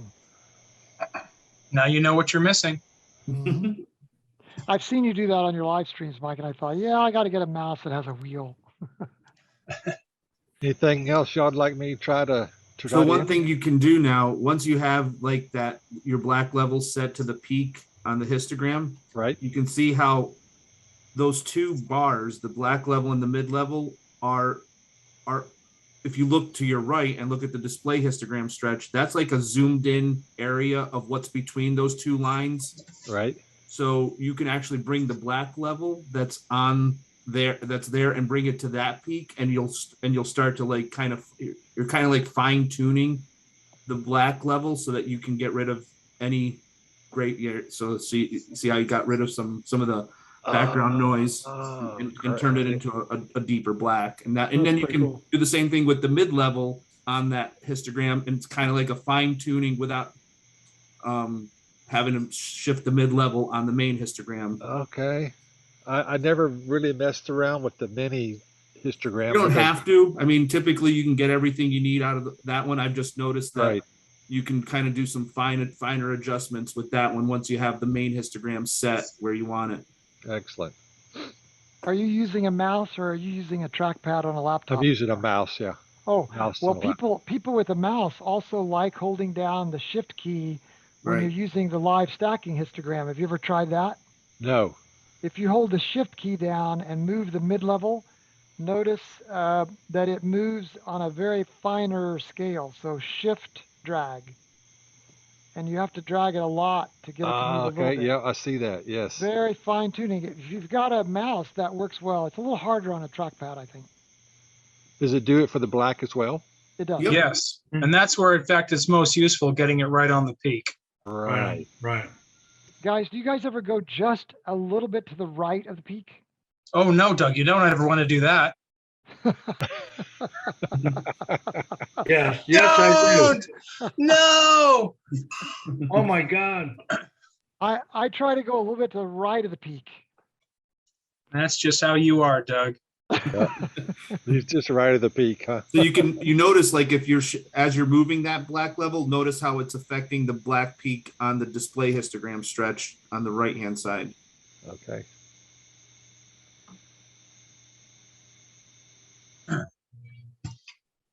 I'll give you guys another equipment plug that I've learned here, and I've always been skeptical of these devices, but I just recently got a thermocell mosquito repellent device, and I have it under the table here underneath my laptop by my feet, so my ankles don't get bit, and I have not been bitten by a single mosquito tonight. So What is that? What been is using it thermo- about 3 or 4 nights now, and it seems to be pretty decent little device for what it was. Yeah, I've used them. They're great. They work really well. Yeah. What is it? I don't Oh, get it's bit. It's like a gizmo, like a battery operated thing. It's Right. like a little Yeah, for the kids. butane operator. It's got like a little butane cylinder and a little pad that I guess it has some kind of Oh. chemical in it. It heats it up and releases it. Yeah, it's like a thermal diffuser, Yeah. Works and pretty it good. it uses the pyrethroid insecticide, so it's like a Right. neurotoxin for insects. Parisian. Wow. I was skeptical when I first got it, but after using it now 3 or 4 times, it seems to do a pretty good job. Yeah, they work really well. They have battery powered ones too that Yeah. have That's awesome. bigger cartridges. Yep. It's awesome. Do you get Guys- a good buzz using it? I know. Guys, we're on our last 2 minutes of our stream. Is there anything else you guys want to say? Do you want to like try to sing a song together or anything, or what? I just Kumbaya. wanted to, Yeah. you guys can see my background. That's M13. And you know, we're talking about like exposure time. That's I think it was a 3 or 5 second exposure with my A7S. And Share I your used screen, pretty Curtis, I high can't see it. gain, and it was stacked with Astro Toaster. That's what I used. Nice. You can see that there. So Fun. Nice. Well, thank you guys for all the advice tonight. Thank you all for You- being a you- part of this. This is really Thanks fun. for being the show, Brian. Yeah. Yeah. Up to another level here. Hey Kim, I leveled think up. it's your turn next time, Kim. So we'll plan the Australia version on a night that we make sure that you're available. That'd be great. Yeah, I guess it's Australia and this longitude, I guess, more than anything else. So Yeah. I don't know too many people north of here though, but we'll round up a few locals We'll as pick up well. somebody. Yeah, we'll pick up somebody. All right, guys, if there's nothing else, thanks for being a part of this. We'll get to work on dates and we'll circulate those, and we'll pick a time when the moon's not too bright in Australia. And you guys have a really good rest of your evening. I'm headed out to the scope to see if I can get rid of this backspacing problem. Good luck with your tilt. Good Doug. luck, Doug, and Thanks. thank this again. Oh, Thanks, thank you, guys. Nice to meet Thanks, you all. everyone. Nice seeing you. Take Yes, care. thanks, Nice. guys. Good night. Cheers. Happy Bye. 4th. Take care. Bye. Happy 4th. Yep.